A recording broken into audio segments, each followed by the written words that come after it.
This week on the Jock and Nerd podcast, we review Gareth Edwards' new science fiction movie, The Creator. Plus, we got details of the writer's new contract. The X-Men movie finally starts development. James Gunn confirms some characters that will carry over to the new DC universe. Trailer reactions for Argylle, John Woo's Silent Night, and more, all in this edition of the Jock and Nerd Weekly for Monday, October 2nd, 2023. Yo, yo, yo, yo, yo, this is Rob Liefeld, creator of Deadpool, Cable, X-Force, Domino. You are listening to the Jock and Nerd podcast.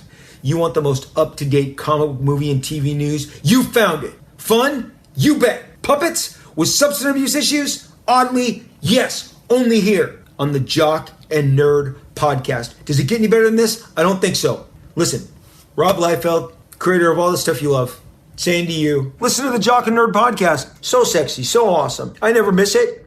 And it's my favorite thing in forever. It's spectacular. It's awesome. I love it. Jock and Nerd. Check. Check one. All right. This is for all you fans out there. Let's give it up. We jock it, we nerd it. We funny, disturb it. We jock it, we nerd it. We spoiler alert. Oh yeah!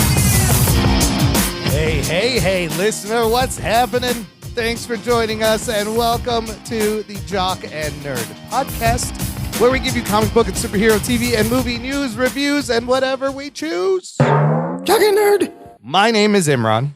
My name's Anthony. He's the Jock. And he's the nerd. And joining us is a fella who, well, he's got a hole in his head. He's artificially intelligent and artificially flavored. It's Rug Boy. Tasty. Yeah, I'm the turd creator. Oh, you're the turd creator. That's right. Yeah. He is a creator. AI turds coming out. His ass. Usually they come out hot. Yeah. Yeah. Is your And ass tight. His ass is a 3D. His slack hole's a 3D printer. Whatever you need, he can poop it right out. Yeah. No, I still. Sometimes it even has nuts and raisins in it. And lint. I don't know. I can't explain that. Lovely. Yeah, it must be the diet. Lovely. Anthony, how you doing? Oh, swell. Fantastic. Well, now that we got that out of the way, let's begin. Got a fun movie to review and some news to discuss. Let's get it going. The Jock and Nerd podcast. So I still got to do this Hollywood strike segment, everybody. Even though the writer's strike is essentially over, the actors are still on strike. SAG's still on strike. 80 days now. Apparently, they are meeting with the studio CEOs today. So I think we're going to hear something So soon. the writer's strike is over, you're saying? Essentially, it is over. It lasted 148 days. The writers are going back to work this week. They're going to ratify this proposal in October. But like Bill Maher last Friday already came back on air. He was first to start writing. And you know what's kind of funny? All that shit Drew Barrymore took, all she had to do was like wait a week or two. Would have fucking sorted itself out. She didn't need to go through all that. Yeah. By trying to come out early. So last week we mentioned they got to a deal. The deal had not been disclosed when we recorded. Now you can go to the WGA website and check out the deal. But let's hear, I'm going to have this dude, Adam Conover. Oh, from Adam Ruins Everything. Creator of Adam Ruins Everything. He's a labor organizer. He's kind of been the spokesperson for the WGA. He's put out an Instagram reel going over real quick, breaking down everything they got. So let's just hear from him what the writers won.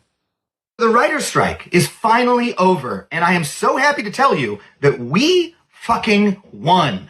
This is the contract that we just spent the last 148 days fighting for, and let me tell you what's in it. A guarantee that a minimum number of writers be hired on every show. A guarantee that comedy variety writers like me be paid the same in streaming as we are in TV. Provisions that mean better pay for screenwriters, better pension and health for writing teams, script fees for staff writers for the first time, and protections against AI that mean that AI can't write scripts, edit scripts, or undermine our rights and credits.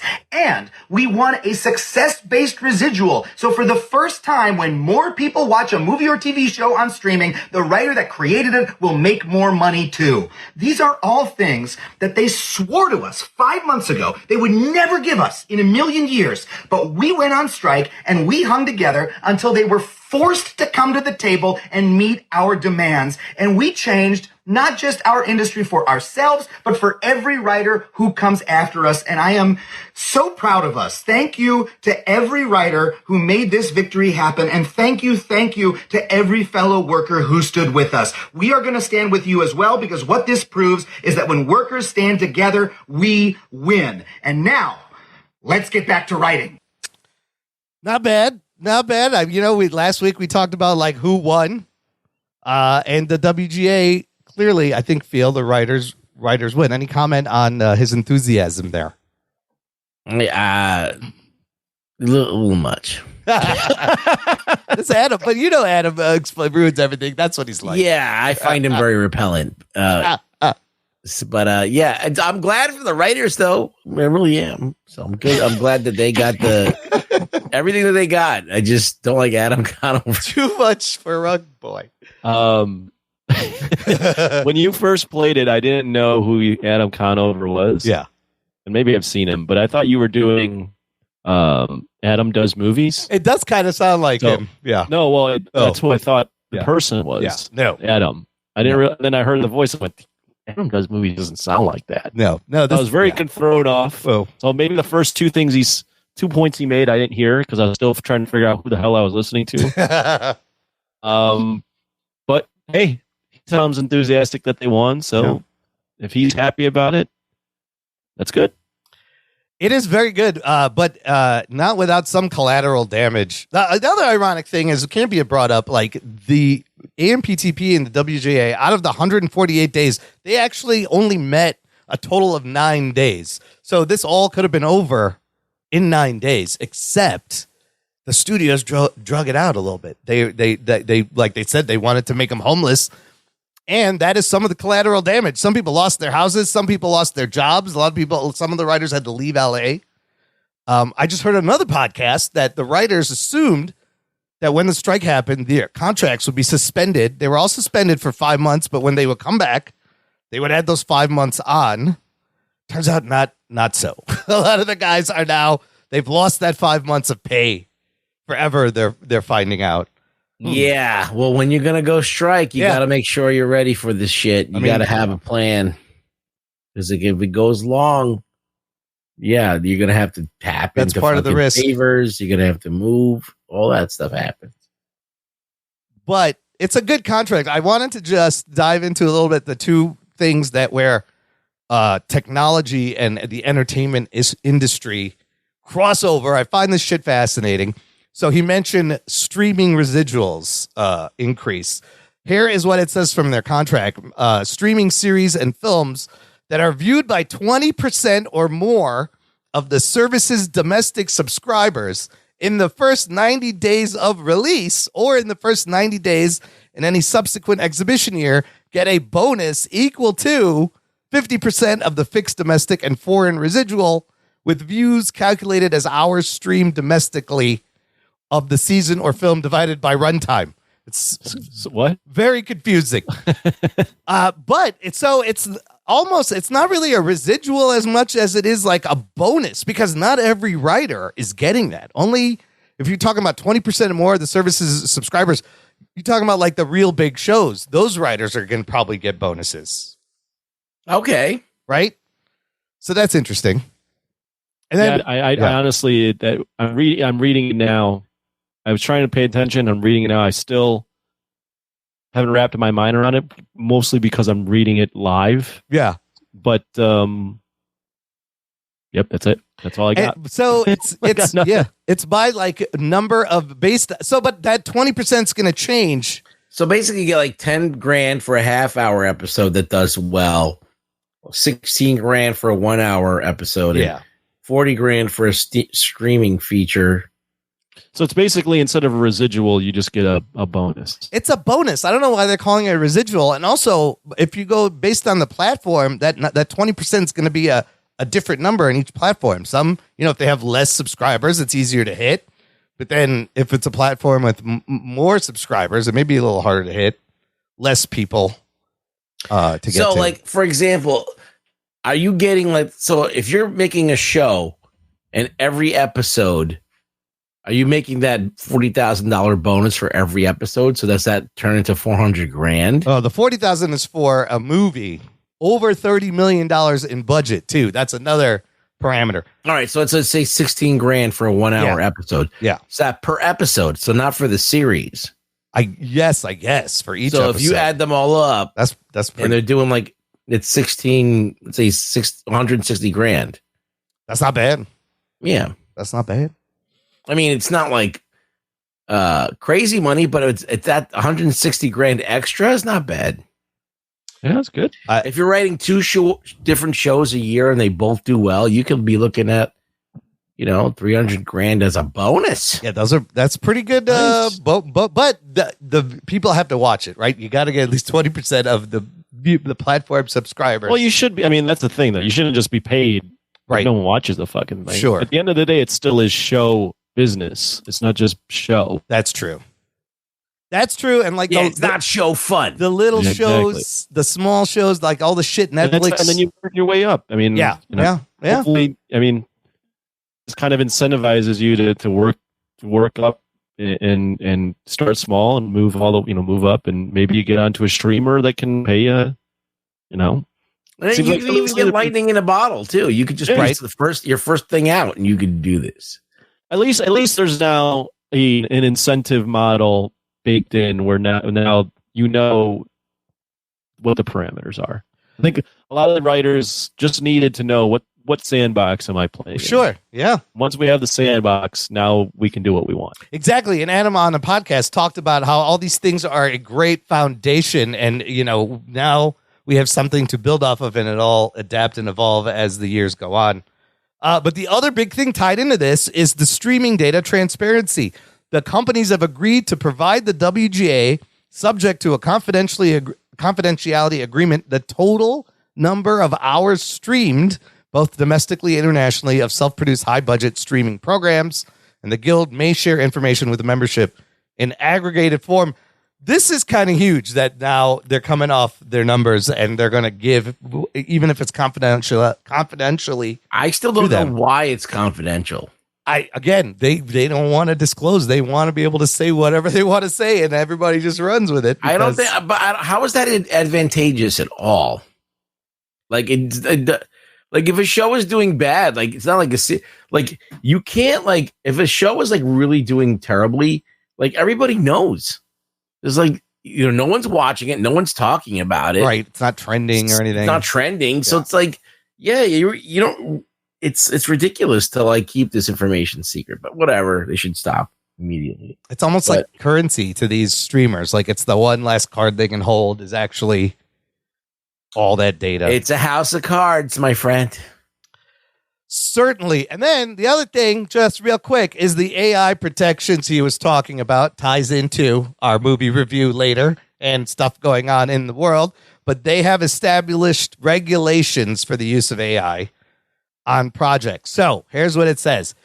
AI can't write or rewrite literary material, and AI-generated material will not be considered source material under this contract, meaning that AI-generated material can't be used to undermine a writer's credit or separated rights, okay? Second thing, a writer can choose to use AI when performing writing services if the company consents, provided that the writer follows applicable company policies, but the company can't require the writer to use AI software like ChatGPT when writing. The studios must disclose to the writer if any material given to the writer have been generated by AI or incorporate AI-generated material. And then this one is huge. This is a big win. The WGA reserves the right to assert that exploitation of writers' materials to train AI is prohibited by this contract or other law. That's the one thing they were afraid of, is that they were... that they would use their writers' stuff, and then it would further inform the AI to write better shit. Correct. And it's happening over on Midjourney, where you can literally type in, make this image in the style of, enter whatever artist, filmmaker, anybody that has shit online, and it will copy that exact style. They have no control Oh, they put it online. So to preserve their writing, they're like, we can't use it to train AI. Comment on that, Anthony? Anything? Yeah, nothing. I think at least having this is better than what it was, right? There weren't any AI just came out of nowhere. Yep. Although the movie industry's been predicting it for a while, but AI just came out of here, was doing things, and there were just no safeguards. There were nothing to protect the writers. So, I'm not gonna comment and say this is a win or a loss because shit, I don't write anything. I don't even fucking write anything for the show, let alone write for the movies. So I can't say this is amazing, but it looks like they've put in some safeguards, and they needed at least that. They needed some protections. And every time there's been a strike, it's been over technology. Like the 1988 strike was about VHS, had just come out. They didn't know how to deal with it. And the 07, 08 was about the internet and now in streaming. And now it's more about streaming and AI in the future. But all of these things, if you read the contract, it is a solid foundation for protection. So, and I think the SAG is going to come with a very similar deal now that they've sorted this out. Ruggs, what do you think? Are those AI protections good? I think it's a start. I think it's good. I feel like the technology is going to move faster than this, so it's good for now. I think eventually there's going to be another reckoning down the road because, as we know, this technology is just exponentially getting even more and more sophisticated and able to do more and more things. Holy shit, yeah.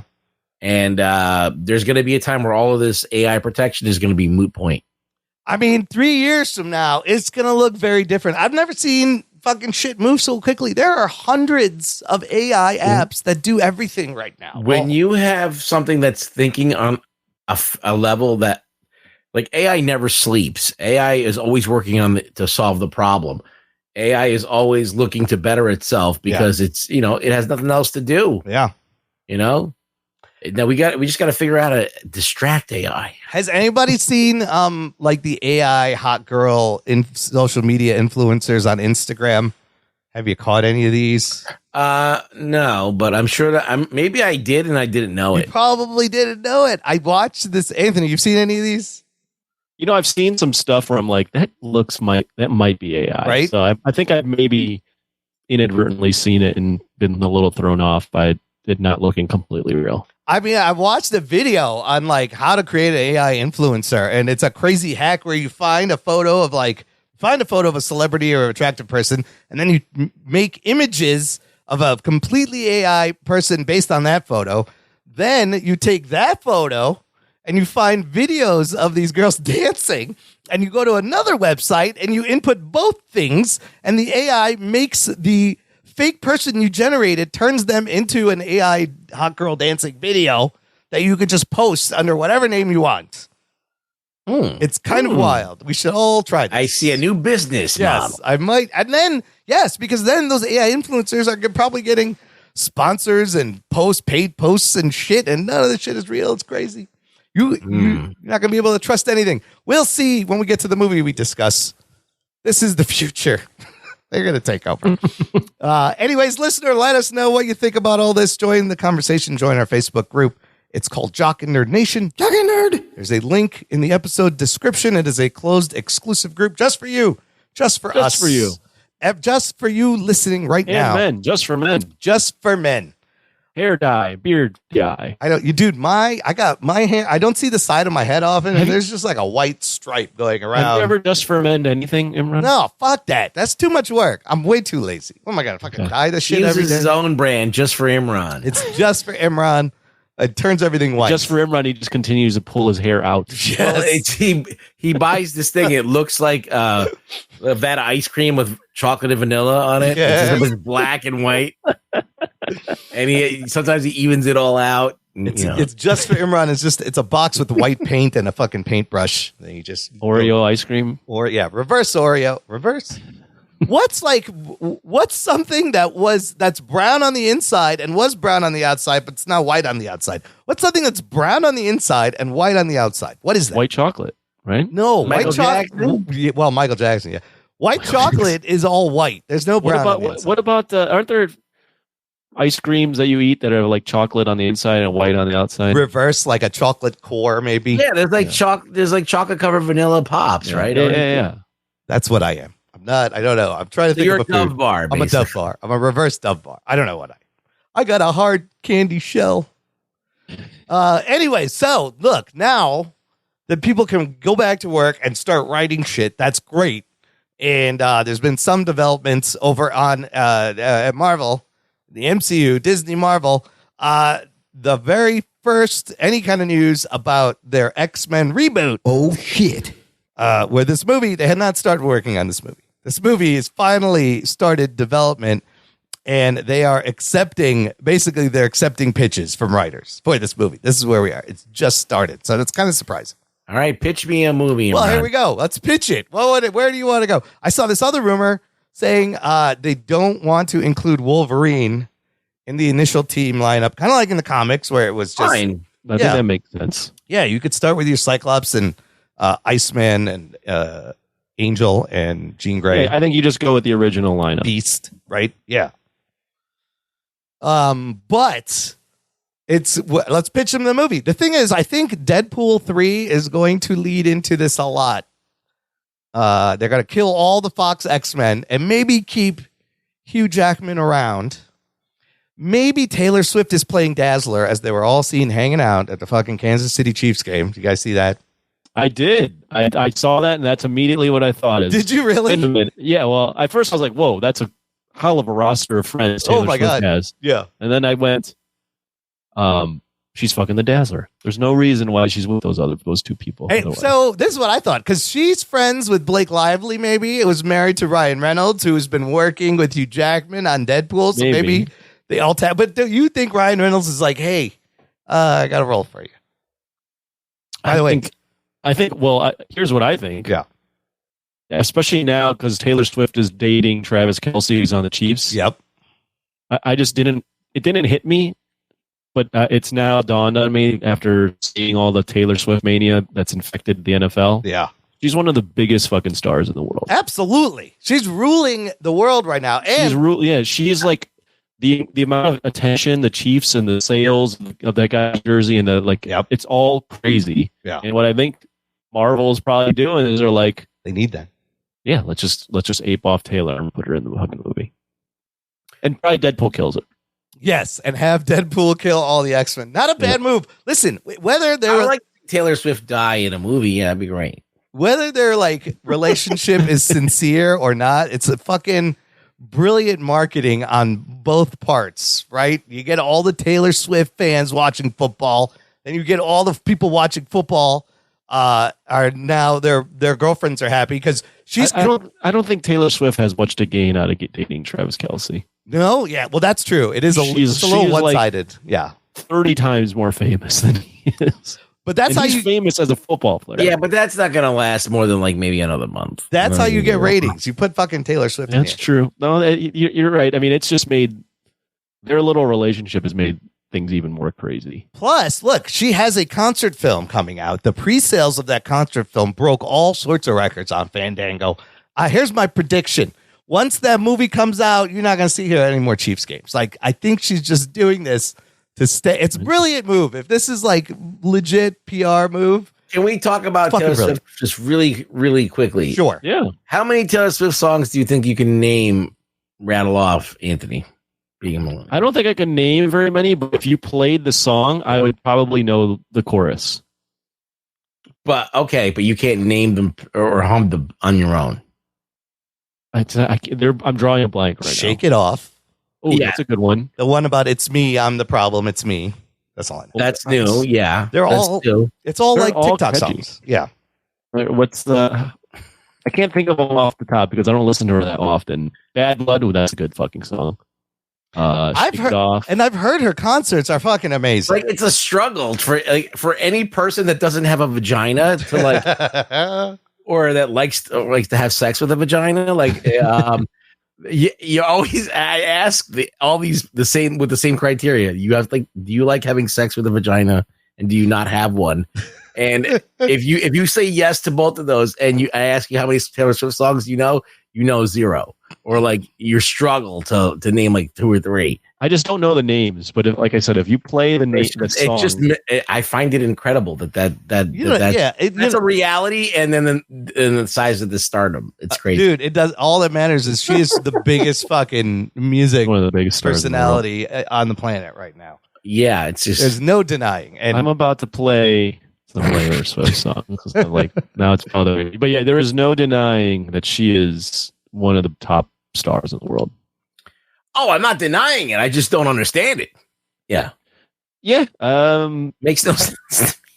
I think if you do like, if from what I've seen, I think she just does a good job of like shifting her genres. Yeah. So like country to pop to whatever's relevant, she kind of just shifts to it. Well, I do like that she doesn't make pussy music. She does not. Yes. Like she's not. It's like wholesome for the most part. You can play it in the car with your parents. She started dropping curses in the last few albums, but like for the most part, she's been pretty squeaky clean. So, well, the running joke though is if you break up with her, she'll sing about it. I was gonna say, it's gonna be great when they break up. Write a whole album. What do you think that's about? Like, what do you think the fact that she just dates dudes and then it doesn't work out? She writes what she knows. That's what you do as a writer. Are you asking why it doesn't work out, or why she writes? Like what do you have a hypothesis, Anthony, of why it doesn't work out with dudes? Yeah. Like you think a guy would cling on to it for dear life because this girl's got money? Well, no. So I would actually go the opposite route. I think most guys, there's probably a very, very, very, very, very small percentage of guys that make more money than her. Yeah.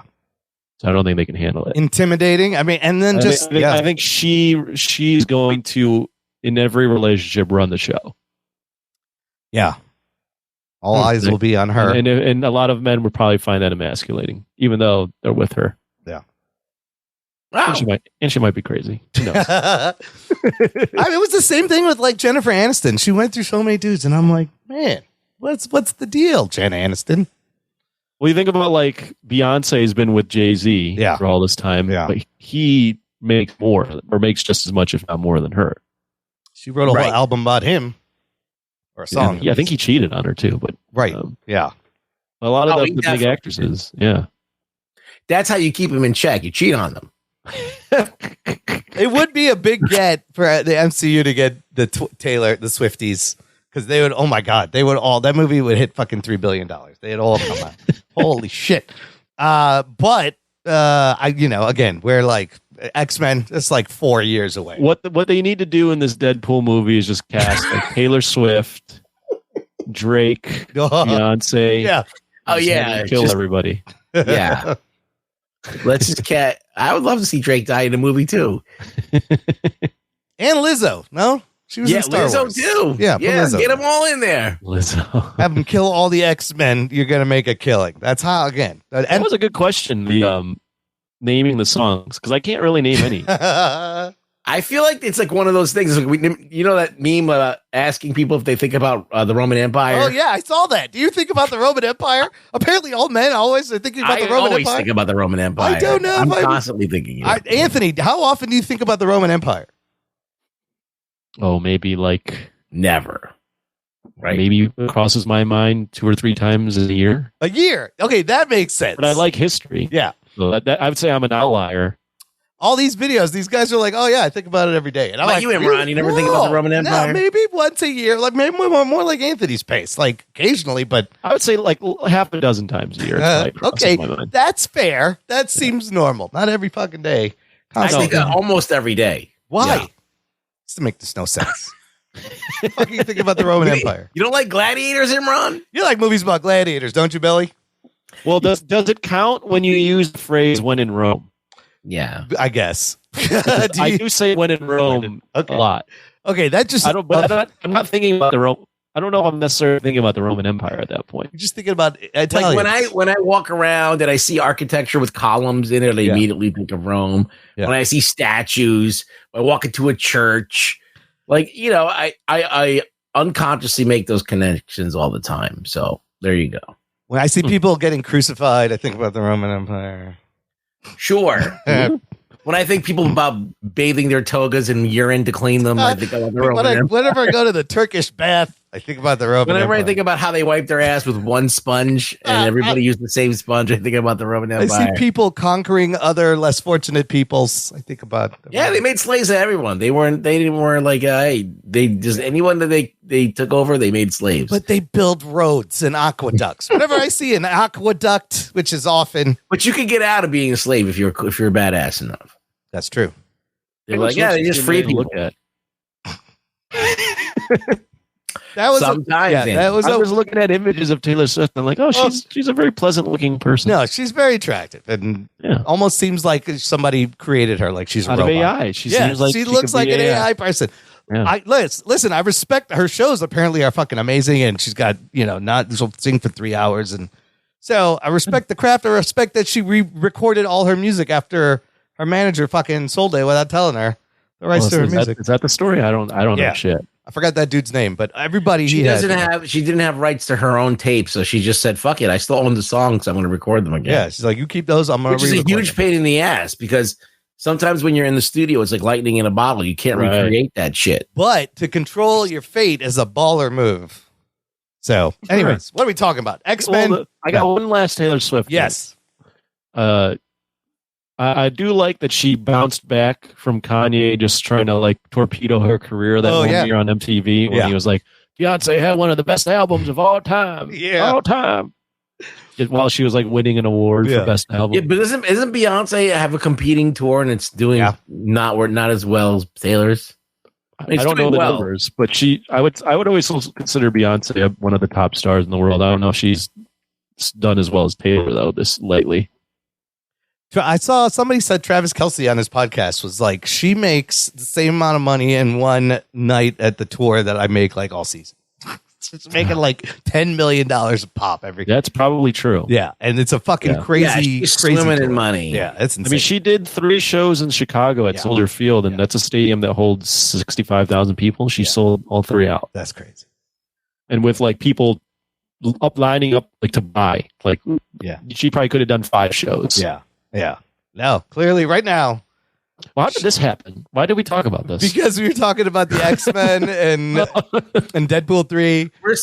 We so don't care about the X-Men reboot. That's Fuck what it X-Men. is. Moving on. Let's see what's going on over at the DC studios and James Gunn's. This is also another world. non-story, Imran. It is. And he basically, James Gunn on Thread, somebody asked him what's canon, and he told us what everybody knows. He said nothing is canon until Creature Commandos.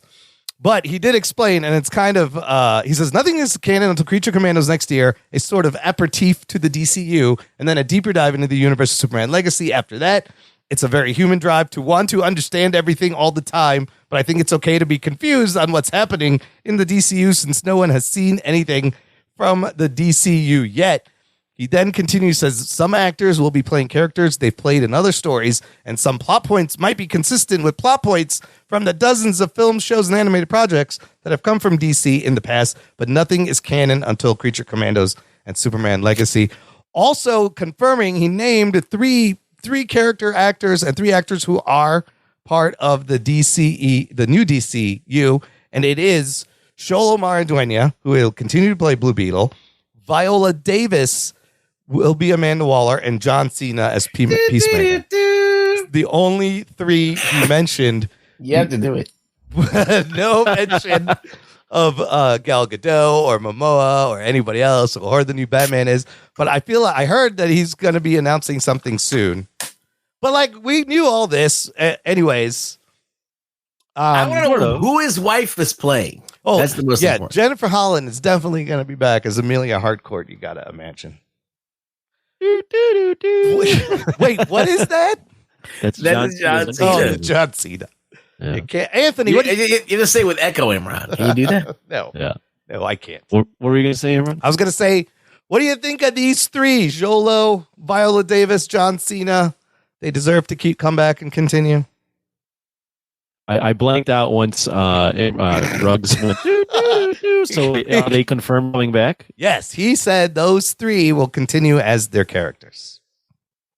John Cena, Xolo, and Viola Davis. I like them, yeah. But then that's weird. Why? How are they coming back? But he's saying nothing's canon until Creature Commando. Is he just are we doing the what's that fucking guy's name that's playing Matt Murdock? Oh, Charlie Cox. Charlie Cox / the guy playing Wilson Fisk. I'm like, I can't think of anything. Vincent D'Onofrio. Sort of. We're doing that thing where it's like we brought him back. It's the guy, but it's not really the guy that you had in the other movie. Like, what is this? A little bit. I think so, because we see Charlie Cox, and we've seen both of them. It's Charlie Cox. It's the same guy, but it's like also not the same guy. But it's not the same guy. Yeah. I mean, I think Viola Davis, amazing actor. You got to hold on to the Viola Davis. Yeah, she's a great character. She's a great actress, and she definitely encapsulates Waller. If anything, they should be fucking putting her out more. Yes. Sholo, I liked him in Blue Beetle. Yeah. John Cena. I like John Cena as Peacemaker, and we knew that was going to happen because fucking James Gunn made Peacemaker. Yeah, he came out, and and he is great as Peacemaker. He's writing season 2. I can't wait for that. So I want, if he's about to make an announcement, what do you want to hear? I want to hear who's playing fucking Batman and Robin and Brave and the Bold. Is Momoa going to be Lobo? Who's Wonder Woman? This is the stuff that I want to hear, but he's not. These are important things, Imran. But he's not saying. These are real stories. These are real stories. He continues to just say shit that everybody already knows. Yeah. So that's where we're at DC. What about you, Ruggs? Any other comment on those? Does it do anything for you? I don't give a shit. Okay, moving on.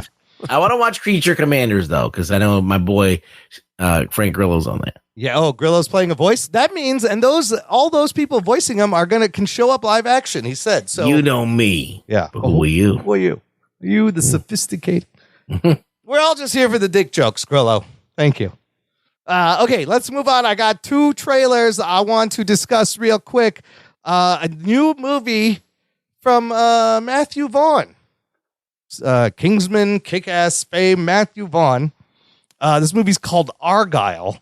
It's got an amazing cast starring in this movie.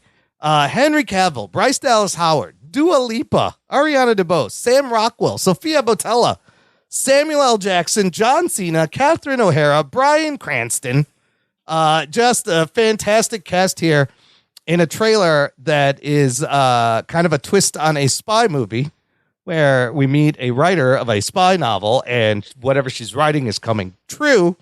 And you have Henry Cavill with a fucking weird ass flat top haircut. Anthony. Yes. Let's start with you.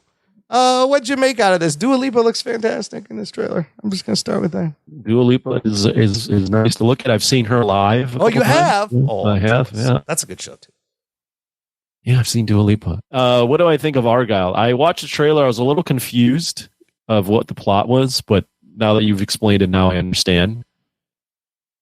I like Matthew Vaughn. I've liked most Matthew Vaughn movies I've seen. Yeah. I've seen Kick-Ass. Yeah. First Class, I really liked. Yeah, that's good. Days of Future Past, I liked. Yeah. He didn't direct that, though, so he didn't write it.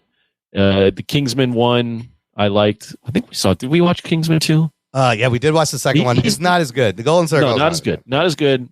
But he has a distinct style. Sure. And this is showing up here, too, where it's like this hyper-realistic world.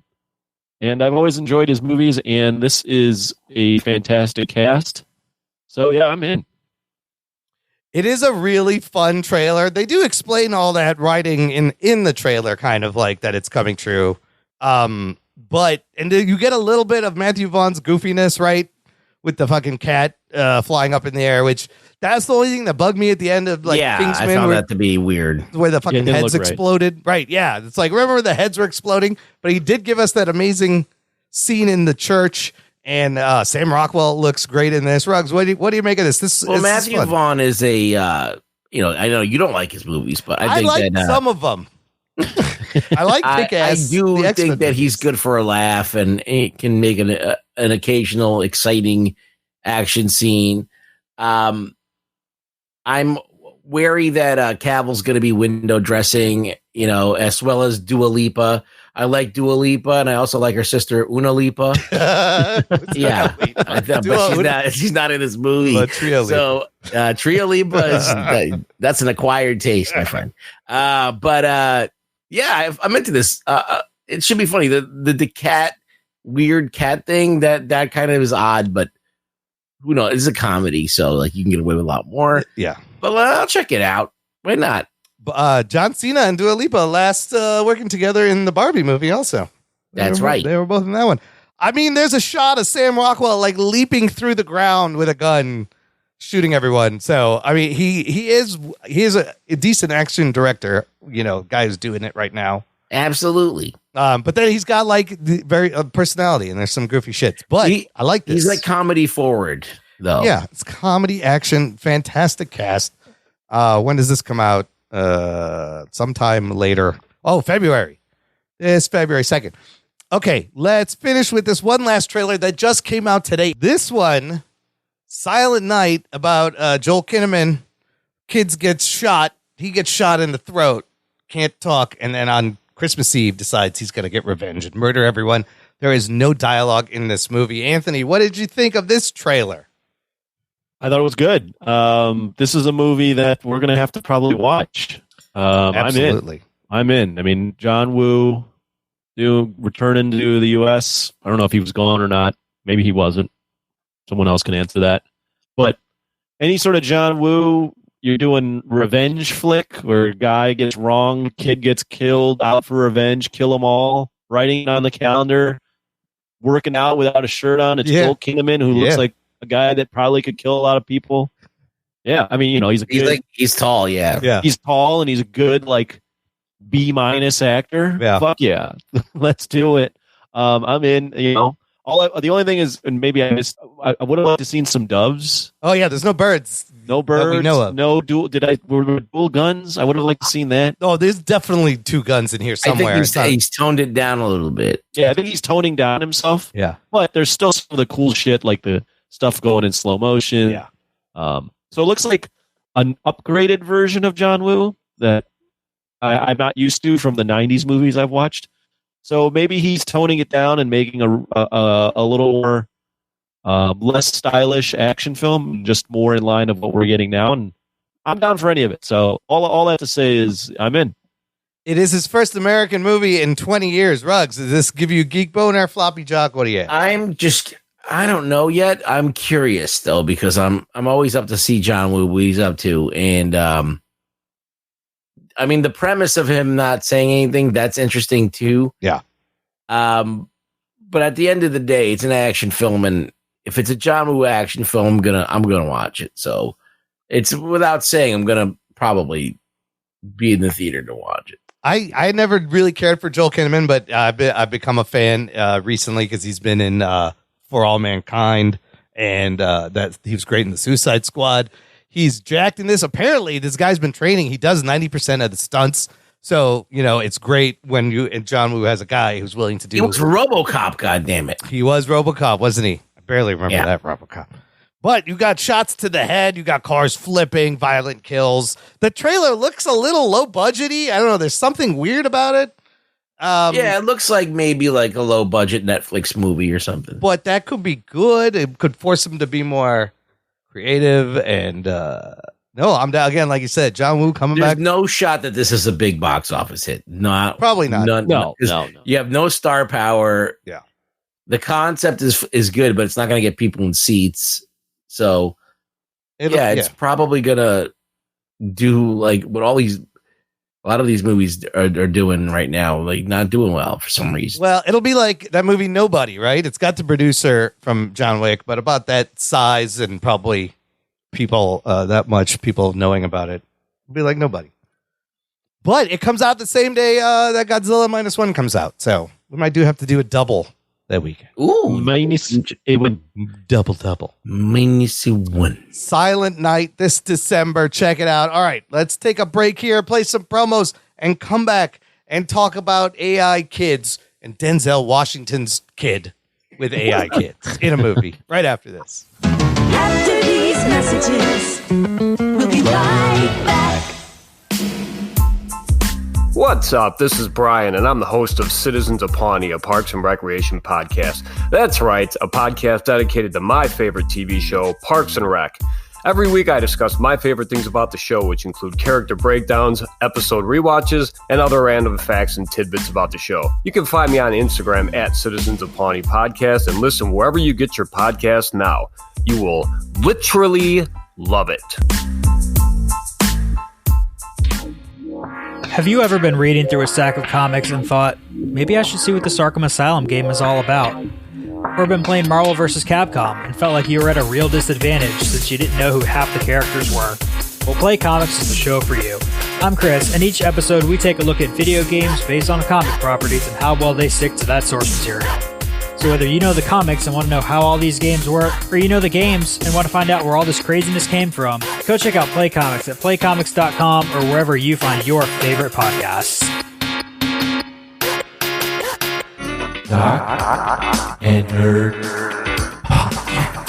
Listener, if you enjoy the show and if you're a Taylor Swift fan, you should definitely join our Patreon fan Are club. you a Swiftie? Are you a Swiftie? Then you belong to the Jock and Nerd Podcast fan club. Do you know who Taylor is dating? Do you have tickets to the concert movie?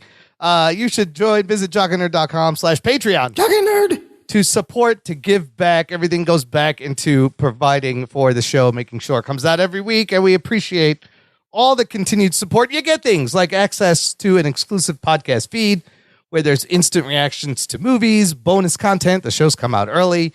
You can come hang out with us on our monthly Discord. October's Discord will be Thursday, October 19th, 8 p.m. There's always details to that on our Patreon page. And you can pick any movie you want for us to review just for you. There's a tier where you get an exclusive t-shirt. Lots of fun stuff over on the Patreon. Check it out. Link in the episode description. Okay, let's get to this week's review. We are going to be reviewing a new science fiction movie called The Creator. Here's your spoilers. Strap yourselves in, you fucks. Spoiler time. The Creator. We are all very excited for this. On Rotten Tomatoes, currently, it's sitting at a 68% on the tomato meter. 6.8 out of 10, 77% audience rating. Box office wise, doesn't do that well as anticipated. This weekend was Saw Patrol weekend, by the way. You know, nothing like Barbenheimer. No. Saw X and Paw Patrol came out. So this movie was made for $80 million, and that's very modest. We'll get into that for the way this movie looks. It opened with $14 million opening weekend. It's currently sitting at just 32 million worldwide. It opened number 3. Paw Patrol opens 1, beats Saw X at number 2, and then The Creator. So never doubt the power of Paw Patrol. Puppies, man. They'll put butts in seats. This one, of course, directed by Gareth Edwards, not Evans, like you said, Ruggs, in your instant reaction. It's okay. You get confused. Gareth Evans directed The Raids. Gareth Edwards. Yeah, I knew that was wrong. Immediately after I did it, I'm like, I'm not recording it again. No, it's fine. We knew who you meant. Of course, made such films as Monster, Godzilla 2014, Rogue One in 2016. And The Raid. And he did not direct The Raid. That's okay. the other guy. Fuck. Who was that? Gareth Emery? Evans. Evans. Because I get these confused. Yes. I think I've said this before, but there's also a Gareth Emery DJ. Oh, really? So yeah, so I always get Edwards, Emery, and Evans confused. Who would have thought there'd be so many close. Garretts of all things? Imagine there was a Gary Edwards and a Gary Evans, too. Gary. Gary.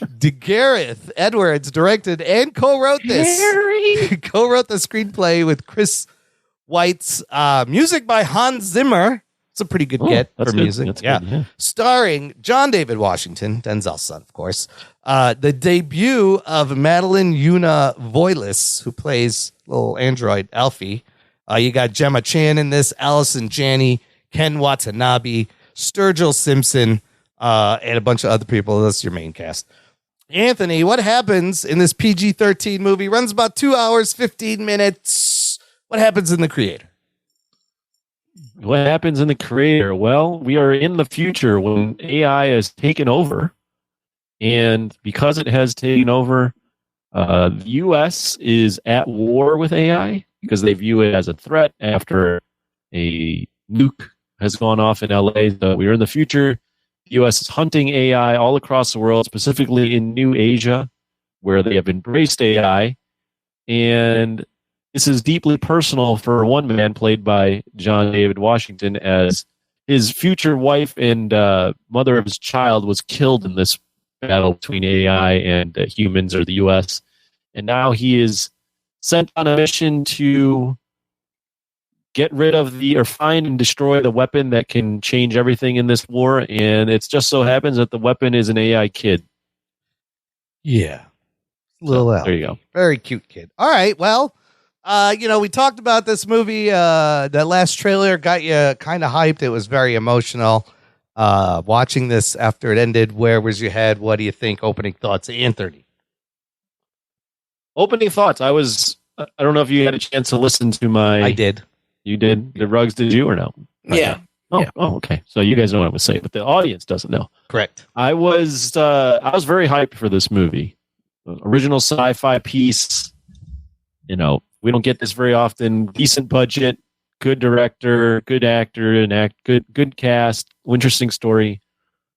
Overall, I think the movie is beautifully shot. I think I give kudos to a somewhat original idea. A lot of things are taken from different forms of media, whether it be Blade Runner or Terminator, or maybe some anime or Apocalypse Now, the Vietnam War. It's almost like AI in a Vietnam War setting. Yeah. Like a war movie with AI in Vietnam. Yeah. I think it's in Thailand. So all that's good. I will say the movie left me a little cold.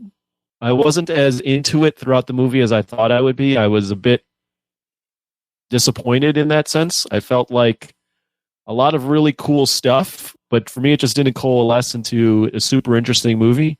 I don't know that the writers or Gareth Edwards crafted the best film with all the ideas they had. I don't know that they spent enough time in everything or on enough of the key parts that I thought I found interesting. So overall, I was a little blah about the movie. I respect what was happening on screen and how good it looks, and there were some good emotional beats, but I just didn't get fully into it. I don't know. I think I just felt it to be a little boring. I don't know. I didn't feel like there was. I don't think the movie for me ever got out of second gear. I'll put it like that. Maybe a little hollow, a little shallow for you. Yeah, and I'm not saying that there's shallow themes. I just don't know. I don't know. It just didn't for me fully connect. And this is a common theme with this director. Yeah. Yes. Where parts of the movie are really spectacular, like Godzilla, and then other parts are just kind of a drag. And I felt like there was a lot of points in this movie where I was just going, dragging. I don't know what it is, but I'm just not feeling it. So all right. There you go. Fair enough. Let me balance this out a little by saying You loved it. it's not right. It's not a perfect movie. Yes, it has issues. It did drag a little bit in the middle and at parts. Maybe the character's a little thin, but this is I really enjoyed this movie. This is like the sci-fi I love. We'll get into the visuals, but just fucking impressive, stunning visuals for the price. I thought the world building was great. I like John David Washington. The fucking kid is amazing. As it doesn't do any of the annoying child things. It's the first time this girl's been in a movie. I love the design, the production design. I really enjoyed it. Yes, it is derivative, but I think it's more inspired by these movies. And that's the thing. I think the pros outweigh the cons in the sense that he does try to give us an original sci-fi story. And this is a movie that, it's almost like a throwback. Like they used to make these movies all the time in the late 80s and in the 90s. You don't see this anymore coming out. So I appreciated the ambition and kind of the thoughtfulness and the passion he put into this. So I really enjoyed it. Rugs. Yeah. Where are you going to go? What'd you think? I've been struggling with this movie because I have things I like about it a lot, and I have things that I don't like about it. This whole thing about it being an instant classic and like one of these great sci-fi movies, I don't think that it's achieved that. I think that it is a good sci-fi movie, and I think that there are like District 9 and Elysium are all these kind of like sleeper sci-fi movies that have been made that are kind of on the same level but maybe more entertaining or whatever. But Edwards has got an issue with his like I guess the pacing and giving into gives in too much to performances and not enough to actually meet to the things. Like things seem to be like layered, but like the layers don't really like get you what you need. So there's two kinds of world building. There's soft world building and there's hard world building. And hard world building is like when you really think about everything and then you show people like what you've thought of. You've like Lord of the Rings does it. There's the James Cameron does it a lot. Like he gives you answers to the questions. You know how it works. You know how the world works. You know all the rules in it, and they stick to the rules and whatever. This one, they didn't really explain a lot, right? Because they think, okay, you know what AI is. We don't need to explain that. You don't know, but you don't know like what AI can do. Yeah. You don't know how far it goes. Like, shouldn't AI be able to just take over everything all the time? And what are they doing to stop that? There's all these questions that maybe he thought were irrelevant, but like it makes the movie weaker when you don't even if you're going to ignore all those things, you have to have a very riveting story. Yeah. And the story is very much like we've seen this story 1,000 times. Like James Cameron's done this. The Matrix has done this. Yeah. Like literally every Children of Men. Yep. There's so much, a lot of it, even though Akira is not a cyberpunk AI story, a lot of like just shots from Akira, like that satellite shooting things down. That's very derivative of Akira. And then there's this other thing of like the satellite is like looming over everyone. And how are they trying to do like an attack, like a covert attack? And the thing can just see everything. This giant thing that's making lights everywhere. Like, oh, we're going to sneak up on you. Like, what is this? Like, so there are things that don't make any sense. So I said that. With that said, I did enjoy this film. I did enjoy lots of moments of it. And I thought that the actors were really good. And I think Allison Janney was good. I think that the end sequence up on top of Nomad was good. The biggest feat in this movie is that Edwards was able to make this movie look this good and this polished and this great. Like, I mean, the way this movie looks compared to like other 100 million or 100 million plus $200 million movies is so impressive to me that I was like, wow, I'm going to give this movie a little bit more of a pass because like, so some movies are like low budget. They can't make all the stuff happen, but they got some kind of an edge to them. They got some kind of like balls. They're doing things that are crazy, whatever. This movie's not doing anything edgy or crazy, but at least it's presenting it in a very, very sophisticated, artful way. And grounded, very grounded, realistic. It has the right feel. Yeah, the tone is great. Like it's got layers of like Blade Runner. It's got layers of like all that stuff. And so I tip my hat to that very much. I thought, as I said, the actors' performances were good. So I'm very conflicted about it. I'm kind of like, I can see that. Like I enjoyed myself in the moment. I thought there was going to be more, and maybe on a second watch, maybe the layers will kind of fill in more of the gaps. And I always find it when I watch a movie with captions on, I always get an extra little bit too of things that are said kind of that you don't really notice in the mix in the beginning. Yeah. But I really think that this movie need more meat to it. Yeah. I felt like it was very surface level. Mm-hmm. I felt like there wasn't enough rich world building where I understood this. Like they basically like wave off a major point in the movie in one line. They're like, "Oh, the robots never really did that."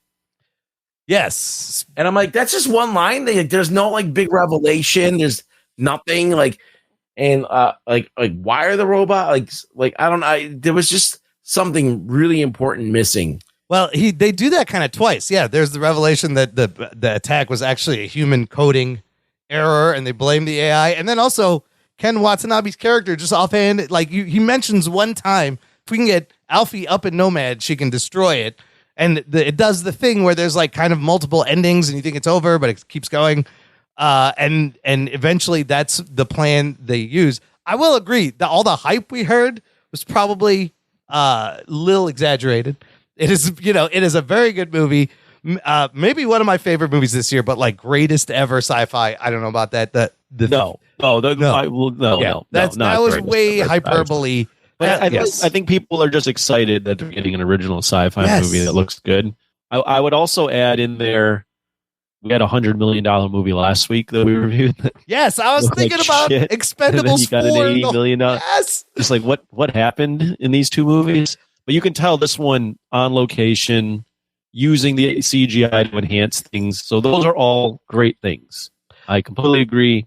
A couple things, as Ruggs was talking, I also wanted to add is we also got the reveal that Nirmata is Maya. Right. And anyone could see that coming a mile away. Like, you don't cast Gemma Chan to kill her in the first 10 minutes. Well, right. Yeah. So that was like a reveal that was like, oh, not a reveal. And it's like, oh, the kid is actually like your daughter. Yeah, it's right. After the which is child. like, yeah, I mean, I makes it more. I don't think that was necessary. Number one, two, the kid doesn't look half black. I'm just being fucking honest. They used the embryo and made her. I don't know. So that was a little like, and then the other thing that I was like having a really tough time understanding the physics of was Nomad is in the sky everywhere.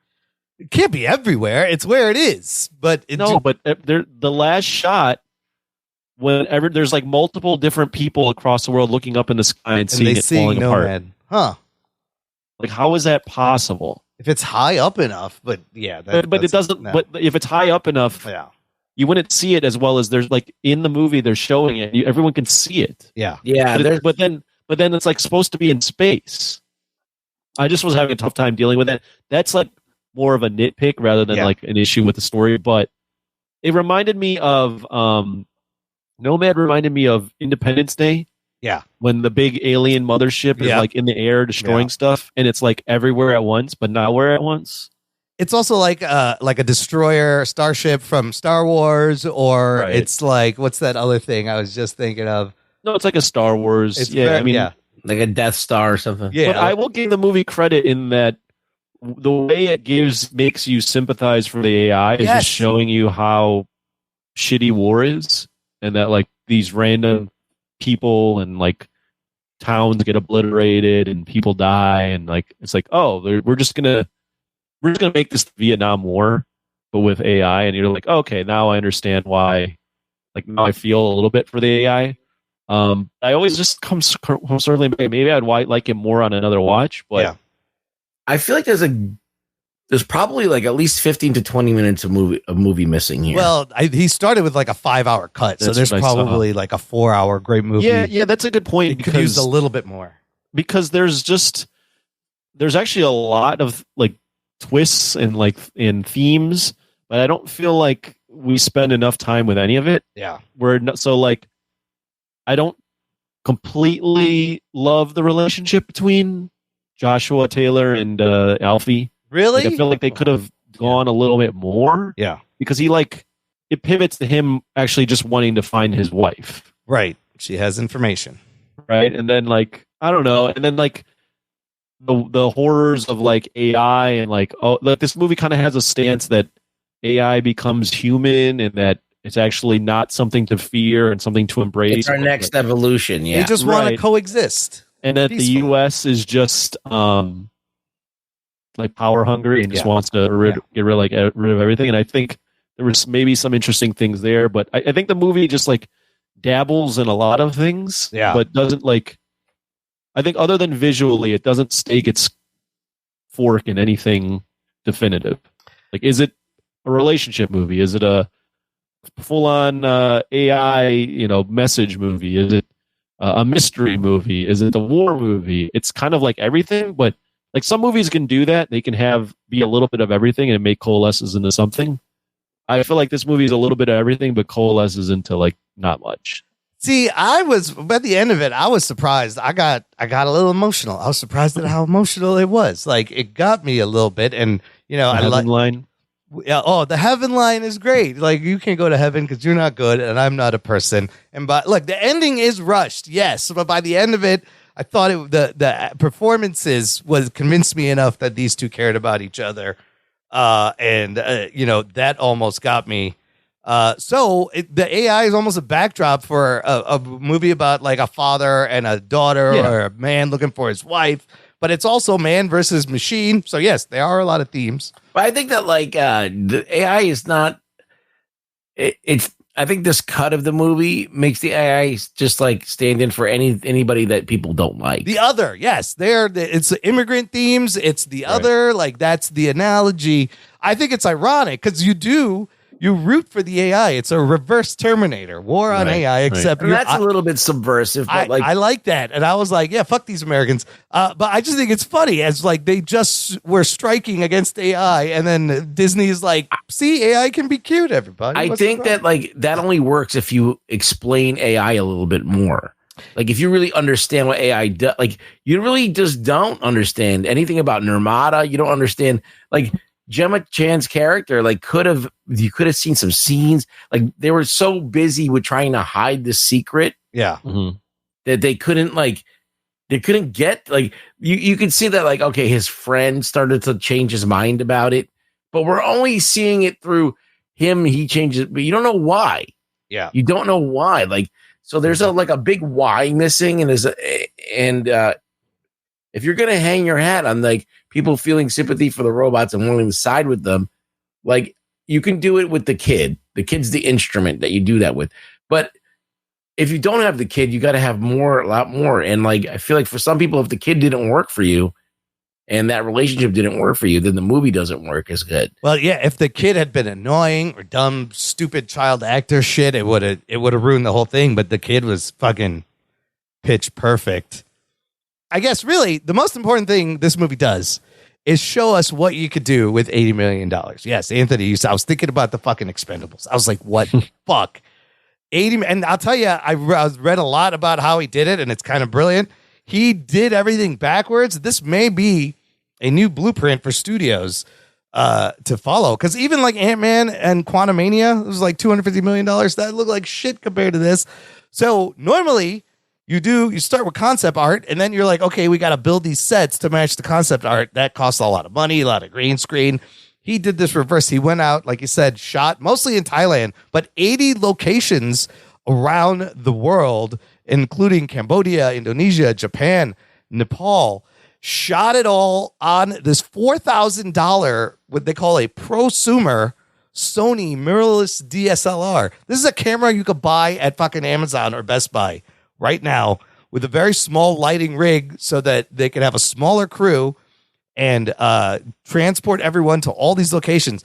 So he shoots the whole movie, edits the whole movie, and then it is handed off to the VFX team to layer on top of a fully edited movie, which that also cuts down on time of them doing unnecessary shit. He didn't use any mocap dots or even green screen. Like you can see behind the scenes of shooting this and the kid behind their head where there's a hole and all that stuff. There's no like green fabric or anything. They just went on top. ILM and Weta both worked on this. They just went on top and did all that work. And it looks fucking seamless. I buy all of it. I believe it's lived in. The world is lived in. The structures are amazing. He is great with scale. You really get a sense of scale in these wide shots and these crazy structures. So hopefully Hollywood will learn. And in articles, he's even embarrassed that it cost $80 million. He's like, it could have cost less. I'm kind of embarrassed. And then the other thing I want to talk about is the influences. Now, you see a lot of Cameron in there. Aliens, Terminator, a little bit of The Matrix, like you said, Akira, Last of Us, Apocalypse Now, the Vietnam shit was great. Blade Runner, District 9, Children of Men. And while I don't think it's that level of a movie, it's very close. And so I think you mentioned that all his other movies, Godzilla and Star Wars, have this problem with the characters. They're not fleshed out. I think this is probably the best version of characters, the most fleshed out characters he's been able to do. But would I have wanted to know a little bit more about Ken Watanabe's character? Sure. Would I wanted to know a little bit more about their whole culture? Yes. But at the same time, I loved just looking at it, that they were like Tibetan monks that were fucking robots mixing in. So is it derivative, or is he inspired by shit that he grew up watching? Just like the movies I mentioned, they were made inspired by stuff that the filmmaker was when watching. you watch, there's two kind of movies, and there's two kind of world building. And so when you, on a first watch, hard world building reads better, right? Because they tell you everything. They show you everything. You don't have to, like James Cameron does very well. Yeah. He knows that you're going to go to the theater maybe once, and he wants you to get it all in one shot. Right. Then there's like the Miyazaki films, like the Studio Ghibli films that are all like, they don't have any exposition really explaining what's going on. You just have to watch a movie like 30 times and read into it. And then all of a sudden, now I get it. I get it now. Like all these little tidbits that are like there that you don't really notice. And then you start noticing all these things. And then you do the heavy lifting as far as assembling the story. And I think that that's what this is. And I just wasn't ready for that. I didn't think that was what it was going to be. So maybe on future watches, like there's some people who can watch a movie like this and pick out all these different like narratives. Right. But I wasn't ready to do that with this movie. Yeah. And so I didn't. I do want to see it again. And so I think maybe on another watch, it probably, there's definitely things that we missed, but yeah, it's the kind of world building that it's using. It's using this thing that's probably you will pick up more as you watch it a third or second time, and that's okay. But as I said, I don't think many people are going to the theater expecting to see that. They were thinking they were going to see this great sci-fi film. Well, many people didn't even go to see the movie, according to the fucking numbers. So right. Well, and that begs the question, like, why sacrifice? If your movie's probably not going to make any money, why compromise? Just like put out the 3-hour cut or whatever. Or put more in. Yeah. It's going to be word of mouth. Make it work, because I think it works. It works, but it doesn't work. I think that there's more there. There's probably a way better film there somewhere. We'll have to wait till the director's cut. Anthony, what do you think? Is it derivative, or was he inspired by things that he loves and gave us something new as a mashup? I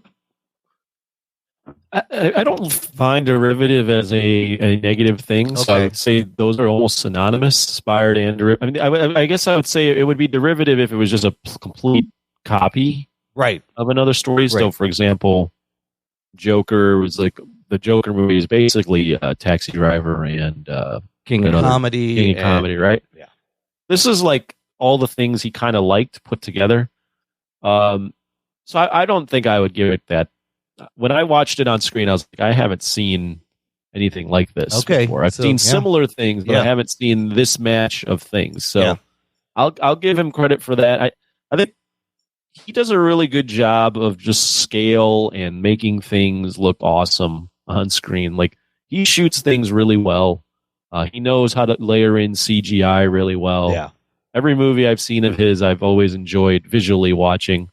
But it just, for me, there's a common theme.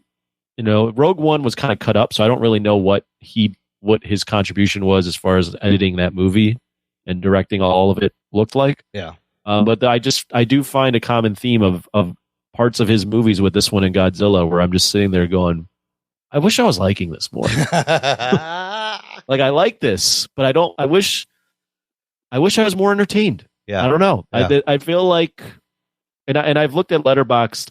For the most part, Letterboxd is pretty positive on the movie, but there are a dabbling of people that feel the same way as I do, where it's just visually stunning movie, lots of cool ideas, maybe not the best script, maybe not the best cut of the movie.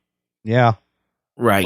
But not to say, this is overall, I still find this to be like a good thing.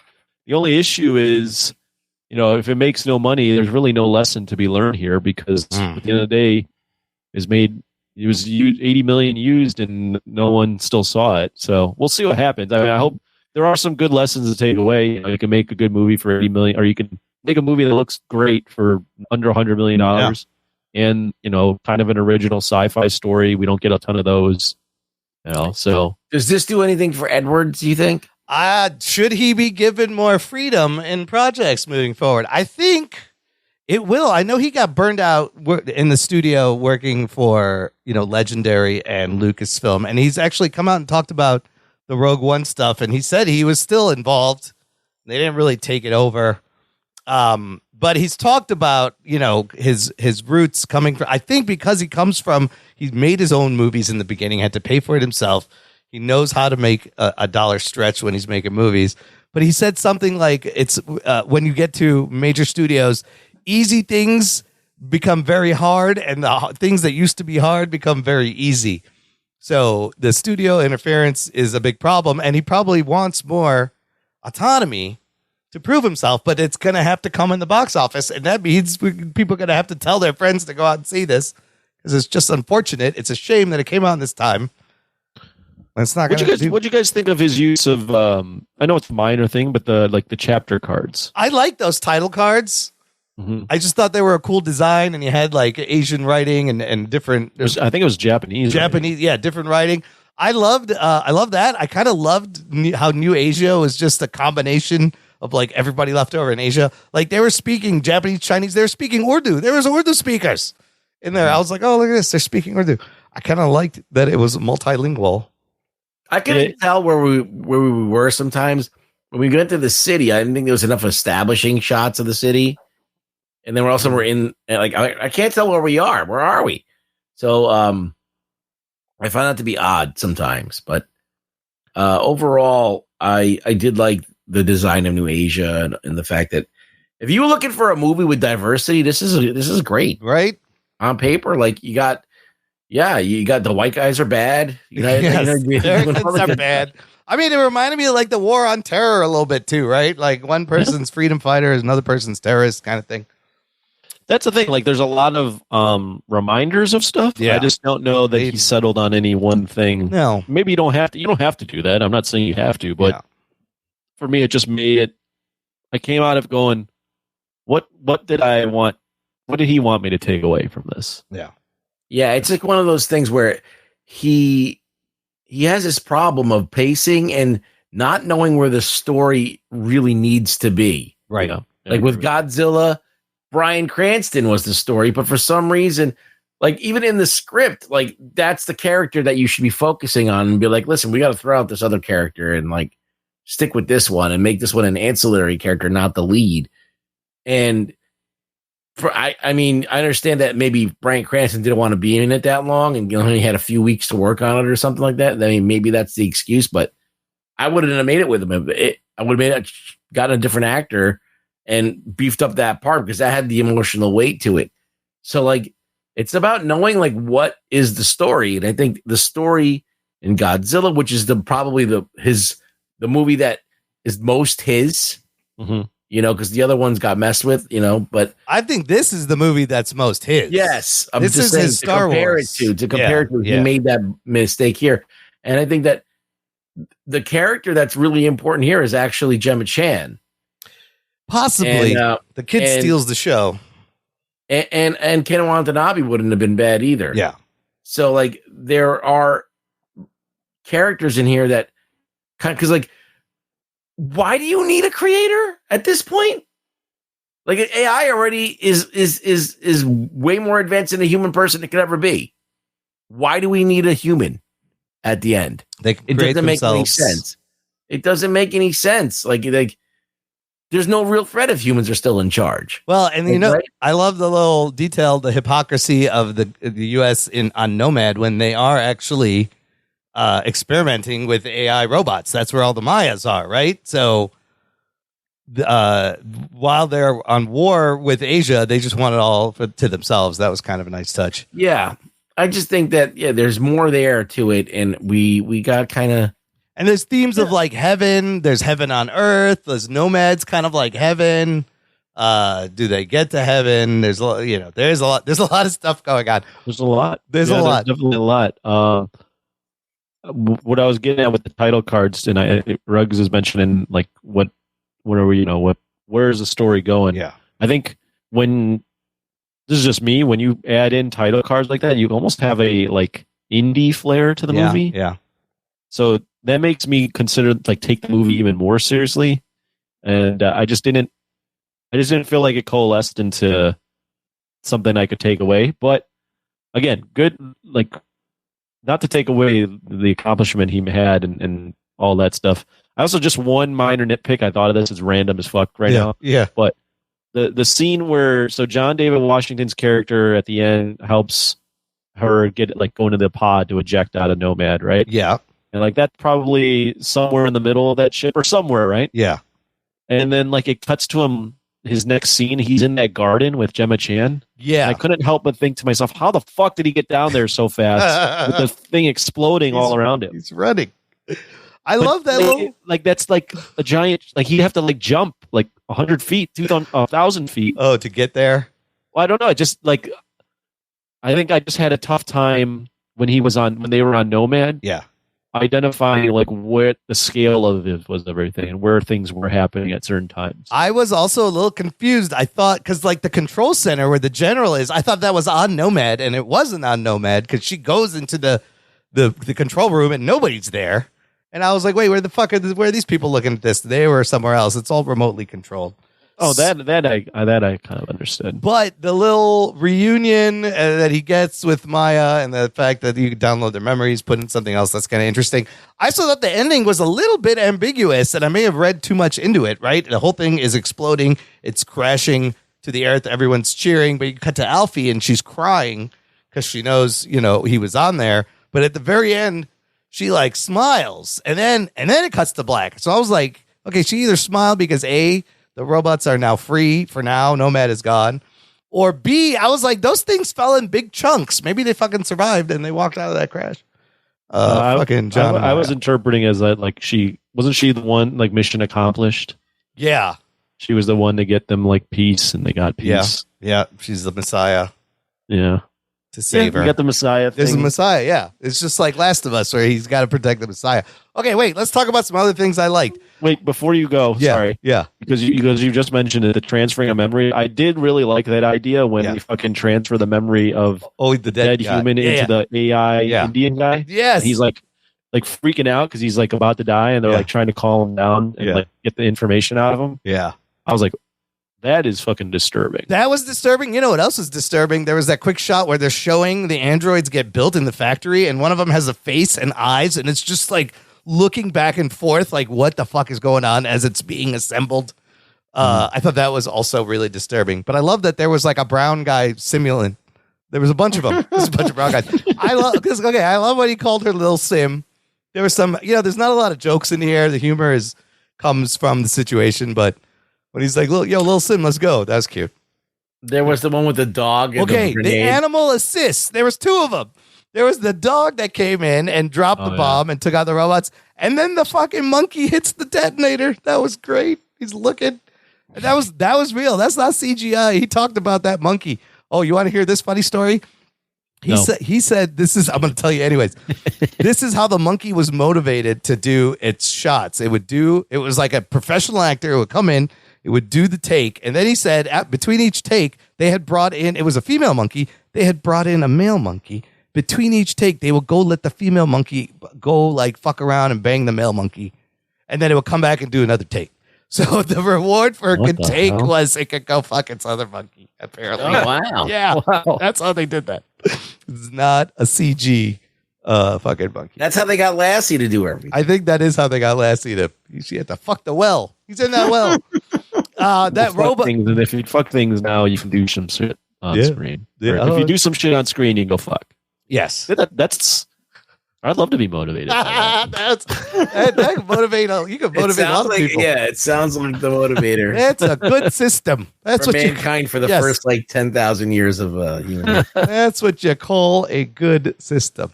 The ending was rushed, but there were some fucking dope scenes. Like the how it looked like Apocalypse Now was just devastating, and those robot bombs that would run out past you, and then she just fucking stops one. That was pretty great. The robot where they like set up the. But that was another thing. I like the robot bombs, but I was like, so what are the rules? I guess going back to Rug, like, what are the rules of the AI? Why do the humans have control of robots? Yeah, that's a good point. They don't explain that. Yeah, and like, why isn't these people like use their powers? Like, why can't she use her powers? Like, she should have like stopped that thing like way early on. She's just a kid. She's learning. She's growing. Okay, I'll give them that. But then, like, Nomad seems like a very highly advanced technological development. She shut that shit down. No, what I'm saying is, how was AI not able to infiltrate that? Oh, And we don't know. Like, normally, what you would see in these AI movies is, okay, now the humans got to run, like, got to go old school. They got to run on gas. They got to run on coal. Oh, and they that's a gotta, good like, point. They got to like go back to like weird technology from the 70s where they like. And that's what I'm saying. The world building is missing. That should be If it's addressed. run by computers, why couldn't they just code themselves, infiltrate the code? I mean, because you can clearly see the AI is so advanced that they're now integrating into humans and they have human personalities. So we know the AI is up there. There was something about like that they didn't want to harm anyone and just wanted to coexist peacefully in New Asia and not in America. No, I get that. I'm just saying they could just take over Nomad and be like, okay, we just got to take this. We're going to use this for peace. Like, you're not killing us with this shit. And then I did wonder what happens now. Like, Nomad's down, but how long is this going to last? Did they really win? What is happening in the West? You know, it's also the U.S. still thinks that AI bombed L.A. or nuked L.A. Yeah, conspiracy. It's also it's like a helicarrier too for Marvel. They're gonna make two spherical ones and called the Gonad. The Gonads, just two balls floating around. Yeah. Oh, I don't know. I don't think they should make a sequel. Like, I kind of like how it's self-contained. He said there's not going to be a sequel. There shouldn't be. It's wrapped up. It's one story. I also like the opening, like the 1950s style propaganda opening, explaining, we built these robots, made them do the test, and then they bombed us. Now, I will say, in that Animatrix anime shorts, there's a better version of this where they actually explain how like humans started treating these AI robots like shit, like slaves, and just abusing them, and then they eventually turned. So this one is a little thin. Like, nobody questioned why they just when there's been so many other movies that handle the same topic. Blade Runner being one. Right. Blade Runner is very heavy influence. I think the connection, the performances between the kid and John David Washington held it together, No, I don't think the movie, like, if you're well within, I'm not going to disagree with you. Like, if you're well within your right, and I could see your perspective. If you thought this was awesome, I can certainly see that perspective. It just it wasn't awesome for me. But I don't, it's not one of those movies. If you went, Expendables 4 is awesome, I'd go, you need to get your fucking brain checked. You can't. Well, look, are we rating it at this point? Yeah, let's rate it. Give it your final thoughts. Ruggs, you want to go first? Go first. Sure. This movie was a conflicting experience. I really thought that the art direction, the effects, the visuals, the aesthetic, the performances, the casting, everything was on point. Like the tone, the music, the use of like Radiohead and this and that needle the music drop was great. Yeah, like all of it. The whole thing. It was a sight to behold, an experience to be had. But I also think that as far as sci-fi goes, it doesn't, because it lacks the hard world building, the explanations for things that we kind of like are scratching our head in if we look into it. And the fact that it feels like there's parts of the movie missing. I can't really give it like a 10 out of 10. And I was debating like a 7.5 or an 8, like something like that. Yeah. And so I'm going to go, I want to give it the benefit of the doubt and go like an 8. Okay. Because I feel like just the visuals alone and the fact that it's done for $85 million that's like a miracle. Absolutely. Like in and of itself.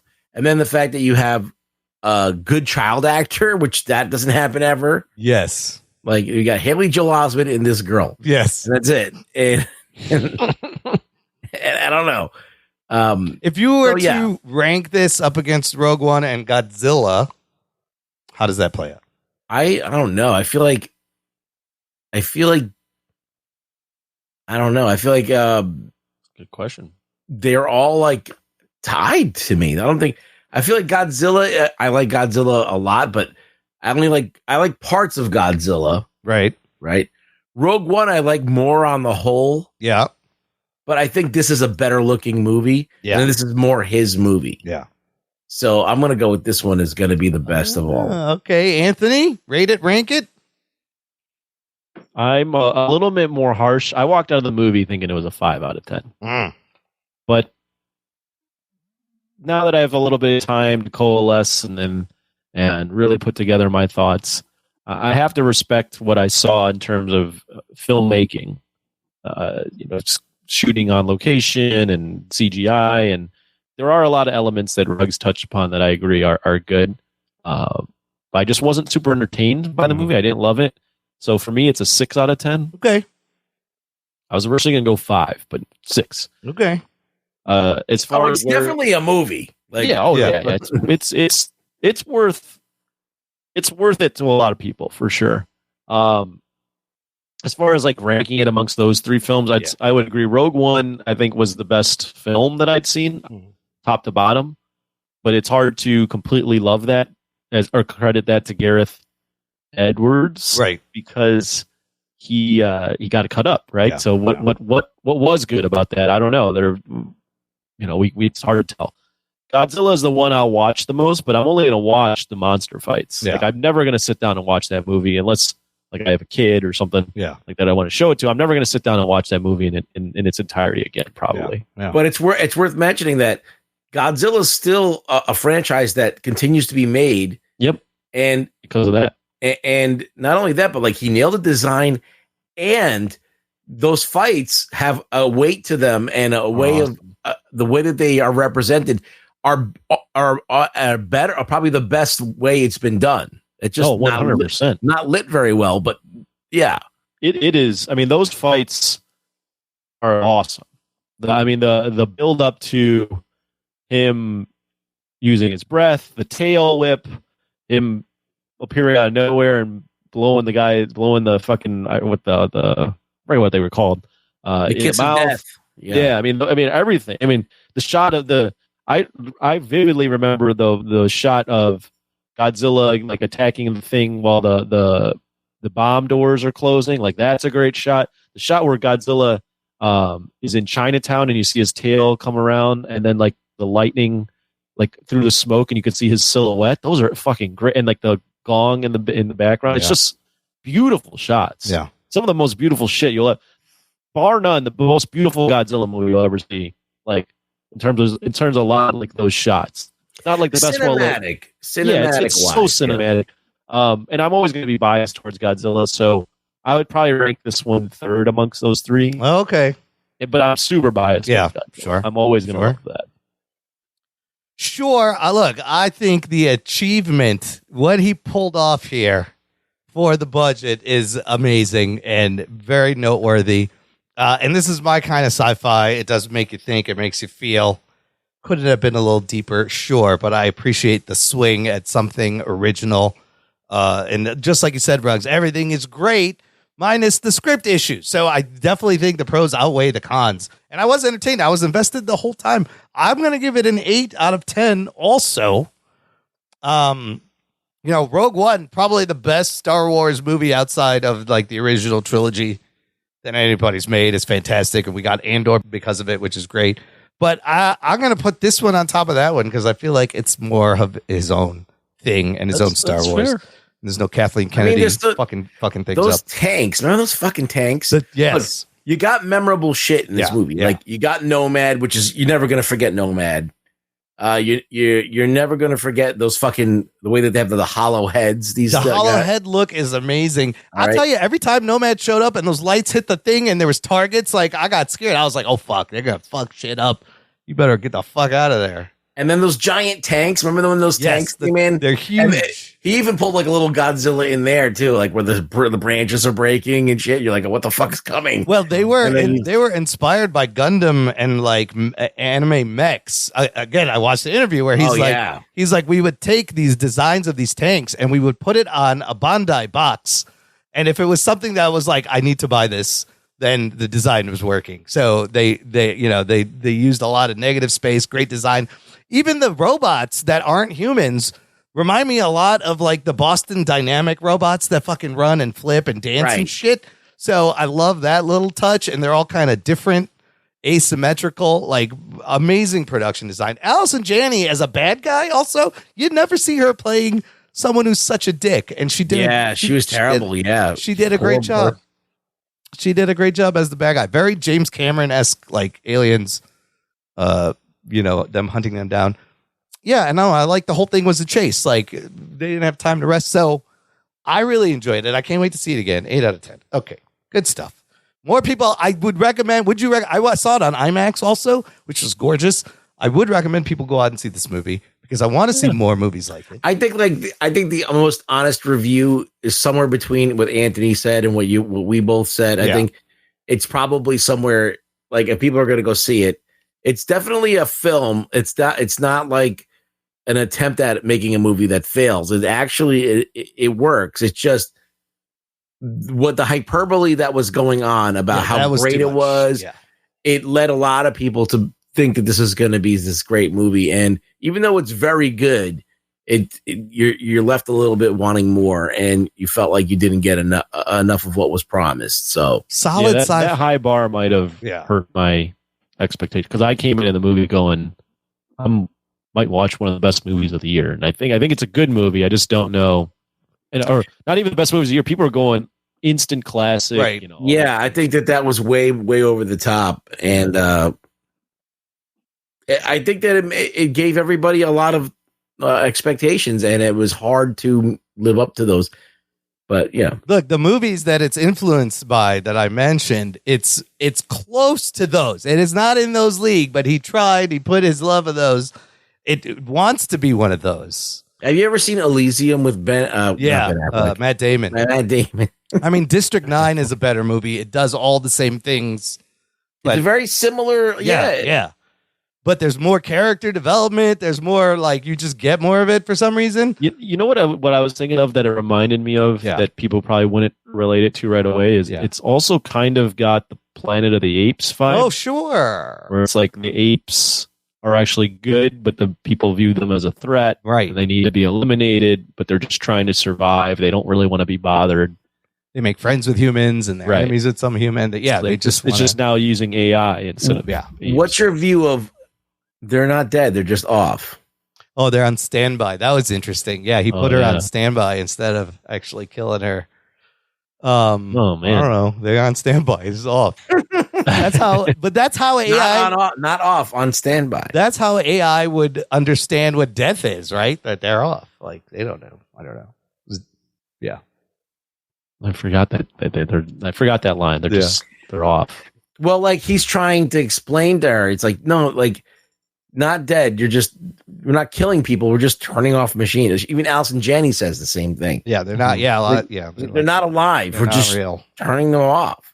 Well, and he has some character growth. He goes from being one of those dudes like he's undercover in the beginning to, being on the robot side. So there's some character progress. Good move. Solid sci-fi. All right, let's do some news from the nation. It's time for news from the nation. And for news from the nation.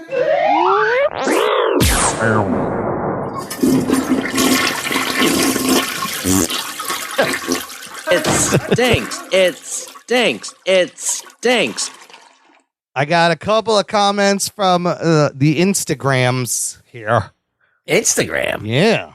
The people send us messages on there, believe it, on IG. You posted nudes again, on IG, of course. Every time. No, Dirk Wood, listener who follows us on Instagram, he left a comment about last week we were talking about what movie bombs bigger, the Marvels or Aquaman and the Lost World.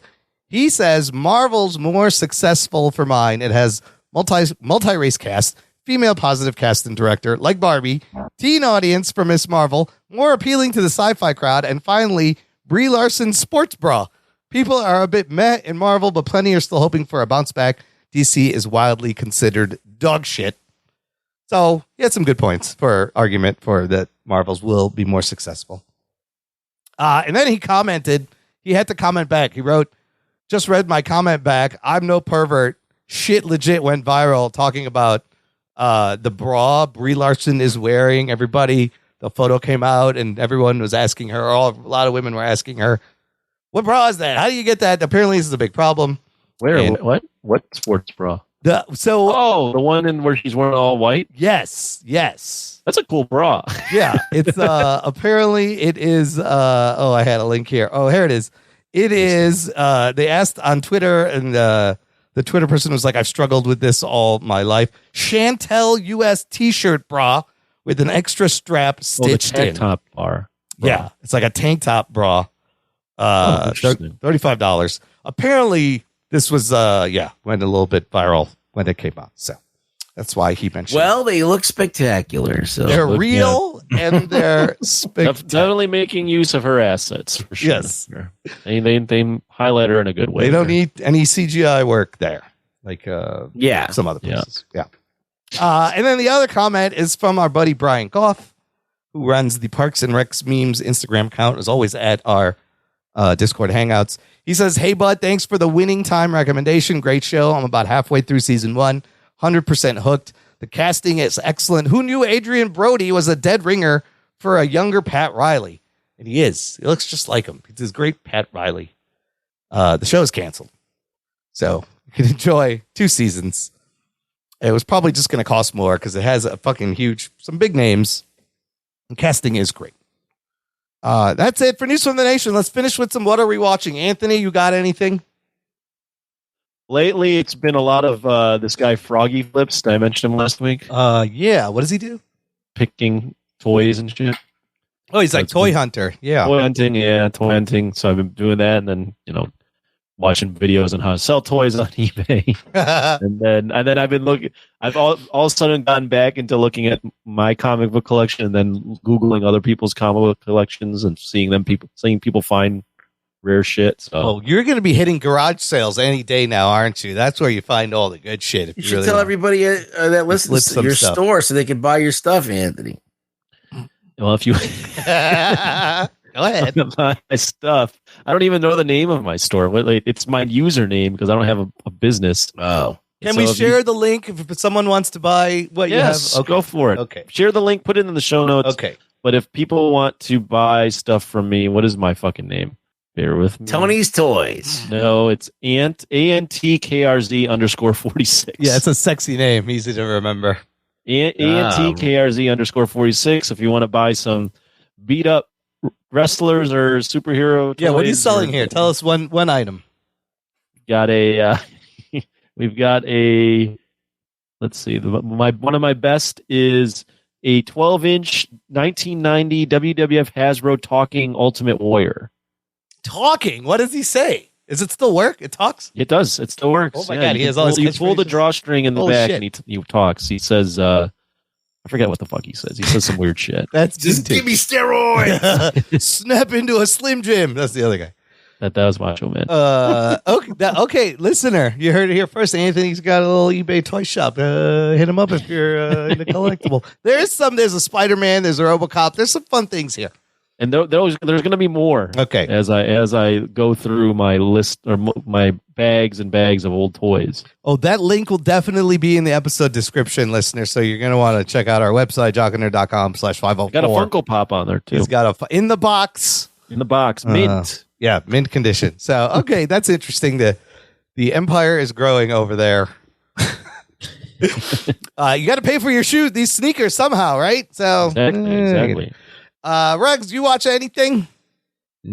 Just the Continental Oh, you watched the second episode? What'd you think of that? Yeah. I watched that too. I may have fallen asleep during it and had to go back and watch it again. Oh, it was the fucking boringest shit I've ever seen. Yeah. So, okay. So the first episode sets up why Winston is going to go to war. Spoilers. Spoiler Why alert. Winston is going to go to war against Mel Gibson at the Continental. His brother's involved. His brother dies, whatever. Second episode, he's got to assemble a team to actually besiege the Continental, right? Right. I don't remember any of it because it was so fucking boring. That I Yeah. just didn't care. Yeah, it got better towards the end. It picked up a little, but yeah, parts of I don't know about this shit. There's only one more left. I'm gonna watch. Maybe They made a big mistake with this second episode because the first episode took a lot of time to develop stuff, and now you're supposed to hit the ground running. Yeah. I don't think there was a real action scene in this. No, this whole episode. there was what's her name fighting those dudes on the car in front of her dojo. Yeah. That was a pretty cool action scene. Yeah, whatever. Hand to hand combat. She don't use weapons. She kicked. It was their ass. fine. Yeah. It was fine.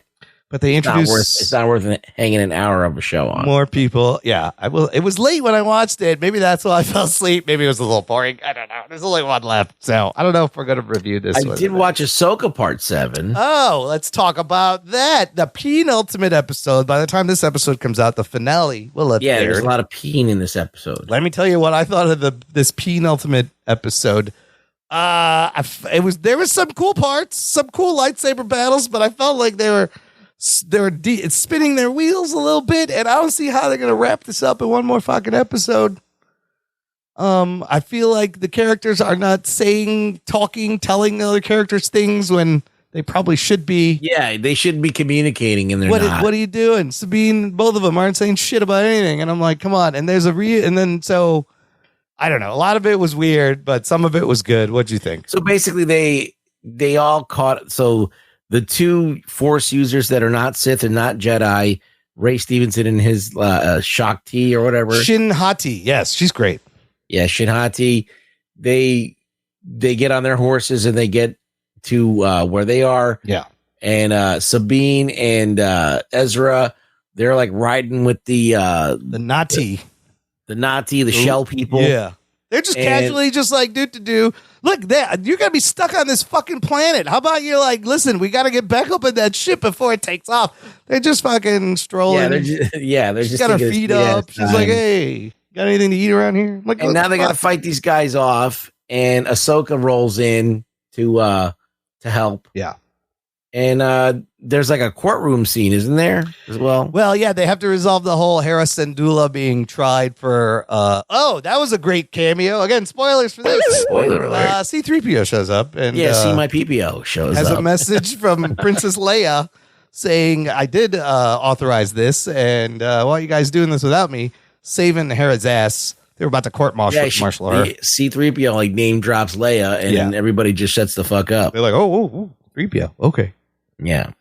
The scene where they came out of hyperspace in the whales and they were in that mine and they had to hide, that was kind of cool. And then the problem with Thrawn on this also is, I guess he's supposed to be like a strategic mastermind, right? Where he's always thinking he's like several steps ahead.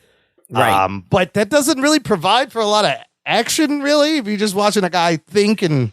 Yeah, he's just very calmly unaffected by everything. I know. He's just like, all right, well, just pull back. And now, okay, let her go. Okay, now go get her. I'm like, all right. There was a great look from him when they told her that he was trained by Anakin. Oh, yeah. That like Ahsoka was trained by Anakin. And then he like changed. He's like, oh, shit, I got to change my plans. Yeah, there was like a brief moment where he had a little bit of life to him there. How do you think it's going to wrap up? What kind of hopes do you have for this end? Like, are they going to leave? Are they going to jump I'm telling you, they're going to use the dude with the mask, and then the zombies are coming out.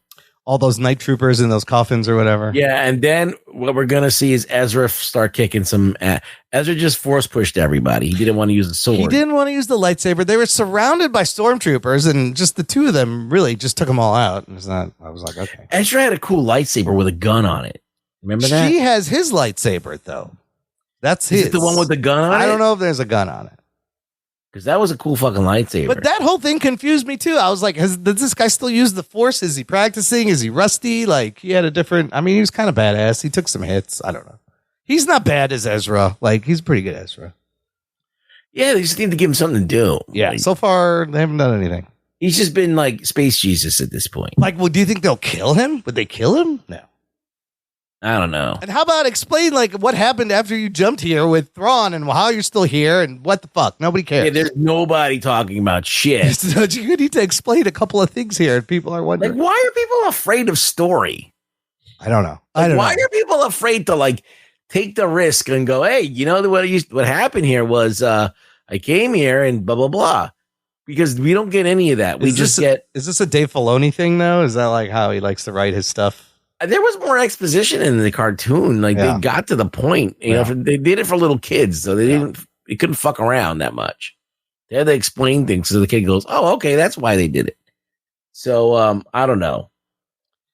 Yeah, I don't know where it's going. I don't see how they're going to wrap this up. I feel like it's. I don't think it's the worst of the Star Wars. No. It's not Boba Fett. No, it's not the Book of Boba Fett. Is it better than Obi-Wan? I think it's better than Obi-Wan, yeah. Okay, it's better than Boba Fett. Like, there's no, like, little kid running around and outrunning people. Sure. Yes, that was embarrassing. And it's maybe a little bit better than Mandalorian season 3. There's no villain that's, like, annoying and, like, doesn't make any sense. Yeah. I just don't understand what, like, Valen Skull is also doing. He's like, there's something bigger. I'm not going to fight. You got to take care. I'm like, what? What's happening? I didn't understand any of it. I don't know. I'm curious to see what Balin's up to. He's up to some shenanigans. Yeah. Well, we'll see. I'm going to make a grab for power. I'm enjoying it, but there's a lot. I don't know. We'll see if they can finish it. I feel like it's not great, but it's not the worst thing I've seen. So it's like, it's Star Wars. Yeah. You want to know what else I watched? What's that? Mission Impossible 3. Oh. That's the, is that Brad Bird? No, that is JJ. Oh, that's Abraham the Abrams one. And what's that guy's name that died? Oh, that's the Philip Seymour Hoffman. Oh my god, yeah. He's so good in that. He's like a great villain in that movie. Well, he's intimidating. He's definitely like he definitely delivers his lines with like a lot of fucking malice. You feel like Ethan Hunt is in a really bad position because he basically is threatening to kill his wife. Right. And personal. He makes the run to get the rabbit's foot. And the rabbit's foot, they never explain what it is. You see it, but you don't know what the fuck it does. And it's good.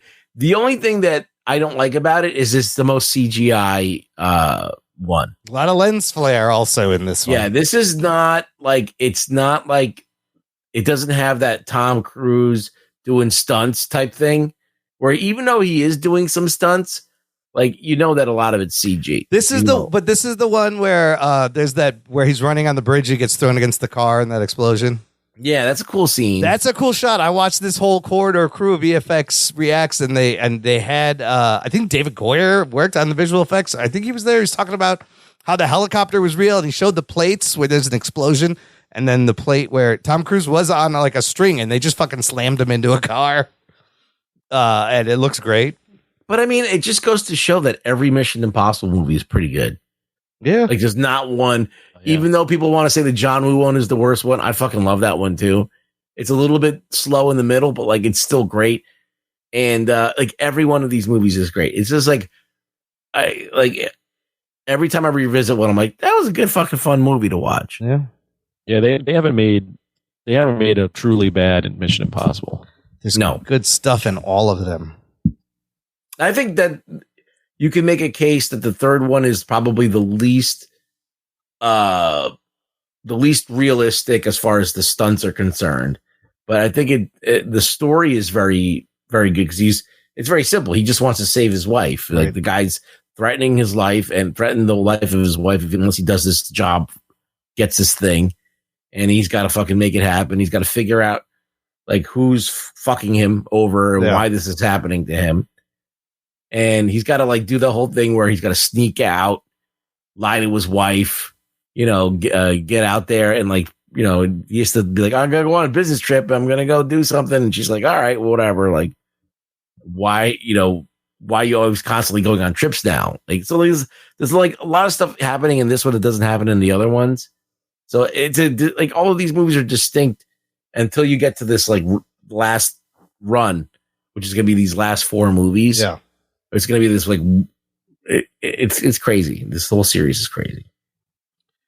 Man, once he puts out that last one, that could be the end of the old man action era. But you know what? That's a big chunk of movies. That is a big chunk of movies. How many is it going to be? When it's all over 6? 8. 8 will be the next one. I watched a couple of things. I forgot to mention last week, listener, that Boys spinoff Gen V was starting this week. In fact, on Friday, actually on Thursday, Amazon released the first 3 episodes of Gen V. I watched them all. Of course you did. Fellas, we got to watch this. We're going to want to review this. It's pretty fucking good. All right. It's about as good as The Boys. The setting of the college is great. How many episodes total? Probably 8. I don't know. But I'm going to guess 8. But you have no idea, do you? I don't know. Let me see. Where does it say? I don't know. It says, how many episodes is Gen V? 8 episodes. It will be 8 episodes. But the first 3 are great. They set up the world fantastic in the first one, and then there's like a big mystery. And the powers and the way they comment on modern day things college-age kids go through. They're tied to like eating disorders, self-mutilation. I don't even want to spoil it. There's some wild shit. There's a dick. I'm not gonna tell you what that scene is. Of course, there's a penis. There is absolutely a big penis set used on this. But I really liked it. The lead girl is great. The first episode is wild. A lot of things happen. It's very good. I'm in. I think you guys will like it. It does tie back. You see A-Train briefly in a cameo on TV. So it is fully in that world. That's all I'm going to say. Just watch it. It's very good. I'm mad they didn't watch it yet. I got to watch it. It's very good. I want to hear what you guys think, but we definitely should review it when it's over because it is probably as good as The Boys. Oh, wow. So far. It is fucked up. There's some fucked up shit that happens, and it's fantastic. That girl with the blood powers you saw in the trailer, it starts with her origin, and it's fucking horrifying.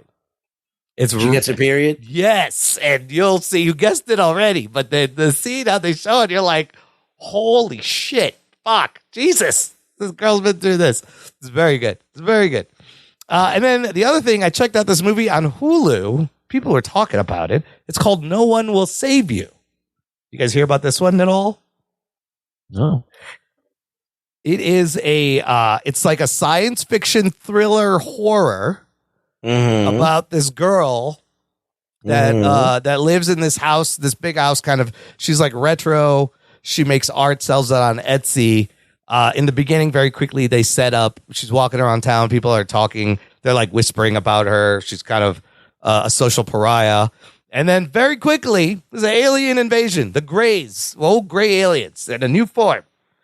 And then things get crazy as she kind of hunts these aliens. Now, what makes this special that I really enjoyed, we were talking about Silent Night, John Woo's silent, dialogue-free movie. This movie, there's no dialogue in it. She has one line that's like 3 words long. It's towards the end, and it's very impactful. There is no spoken dialogue. It's all through Caitlin Dever, I think is the lead girl. But it's for a Hulu. It's not a bad movie. It's a fun watch. It has elements of like alien science fiction, but then like some horror shit like Saw and some other torture horror movies. And then it's got a crazy weird ending also. It also does the thing where it kind of has multiple endings. You think it's over and it keeps going. But I really liked it. If you got time, you like that kind of stuff, I would check out No One Will Save You on Hulu. I just don't understand how you have all this time. You know what? I don't sleep. I should be sleeping more. I stay up much too late. Sometimes it takes me hours just to decide what to watch. Jesus. And I don't watch anything. But then sometimes I'm like, I'm just going to fucking watch this. Well, I'm going to right now preview what we're going to do next week. Yes. Because I'm just going to decide. Yeah. We will do, obviously, our news, but we will do a Loki season 2 premiere review. Oh, that comes out this Friday, October 5th. That's correct. And then we will also review the full season of Ahsoka. Yes. Because that ends. And just for the listener to know, I will not participate in that part. In the Ahsoka part, you're not going to hear Anthony. I will participate in Loki and not Ahsoka. We took mercy on Anthony on this one. I'm not going to force you to watch Ahsoka. You're not going to. I appreciate that. You're not going to give a fuck. There's too many deep cuts. It's just too hard for me to get into. You're not going to give a fuck, basically. So that's okay. Ruggs and I will take care of that. But Loki season premiere this week. That's going to be fun. So from 1 to 10, how ingrained do you have to be in watching the other shows to appreciate Ahsoka? Meaning the Rebels and Clone Wars. Look, Ruggs, what do you think? I think you can watch it without watching those, and they do an okay job. I don't think it's the same show if you don't know it. I think it's still okay, it's still watchable, but you're going to be missing out on a lot of the things. But like, I think you can watch it and enjoy it for like they're finding Ezra, they're going to. They're repairing their relationship. So all those things kind of work, but they don't work as good if you don't know. Yeah. Okay. But like, yeah, it's okay. It's better than Boba Fett. Yeah, I do. I think you're right. Good. Yeah. Well, I might still just sit back and let you guys talk. Yeah. And let's just listen to you. I might still just be here. Okay. Just listening. Okay. So, and maybe laugh here and there. Okay. Sounds good. Good plan for next week, listener. You get all that. Be ready. Ruggs, that's it. Where can the listener find you online? You can find me on X on really Rug Boy. I just turned it to Biden first. Mitch McConnell. Yeah. Come on, Mitch McConnell. It was a great joke. Yeah. Listen, that link you can find in the episode description, or you can visit our website, jockandnerd.com/504, where there is a link to Anthony's newly launched vintage toy store. We need a better name. We need some branding. I'll work with you on that. We'll get a little banner up there. I think I got to start like an actual physical store or like a business brick account and mortar. You're gonna rent business account. Oh God, I'm definitely not doing a brick and mortar. Support Anthony's toy shop on eBay. Link in the description. No, the important thing, listener, share this show, tweet this out, share it on Facebook, text this show. Whatever you're listening, whatever app, there's a little share button. Just send it to all your contacts. Trust me, they'll thank you for it later. And thank you for listening to the Jock and Nerd podcast. My name is Imran. My name's Anthony. He's the Jock. He's the nerd. We'll beep you next time. Fuck that show. The fuck? It's fucking awesome. Yeah, that's really good. Sometimes it may be good, sometimes it may be shit.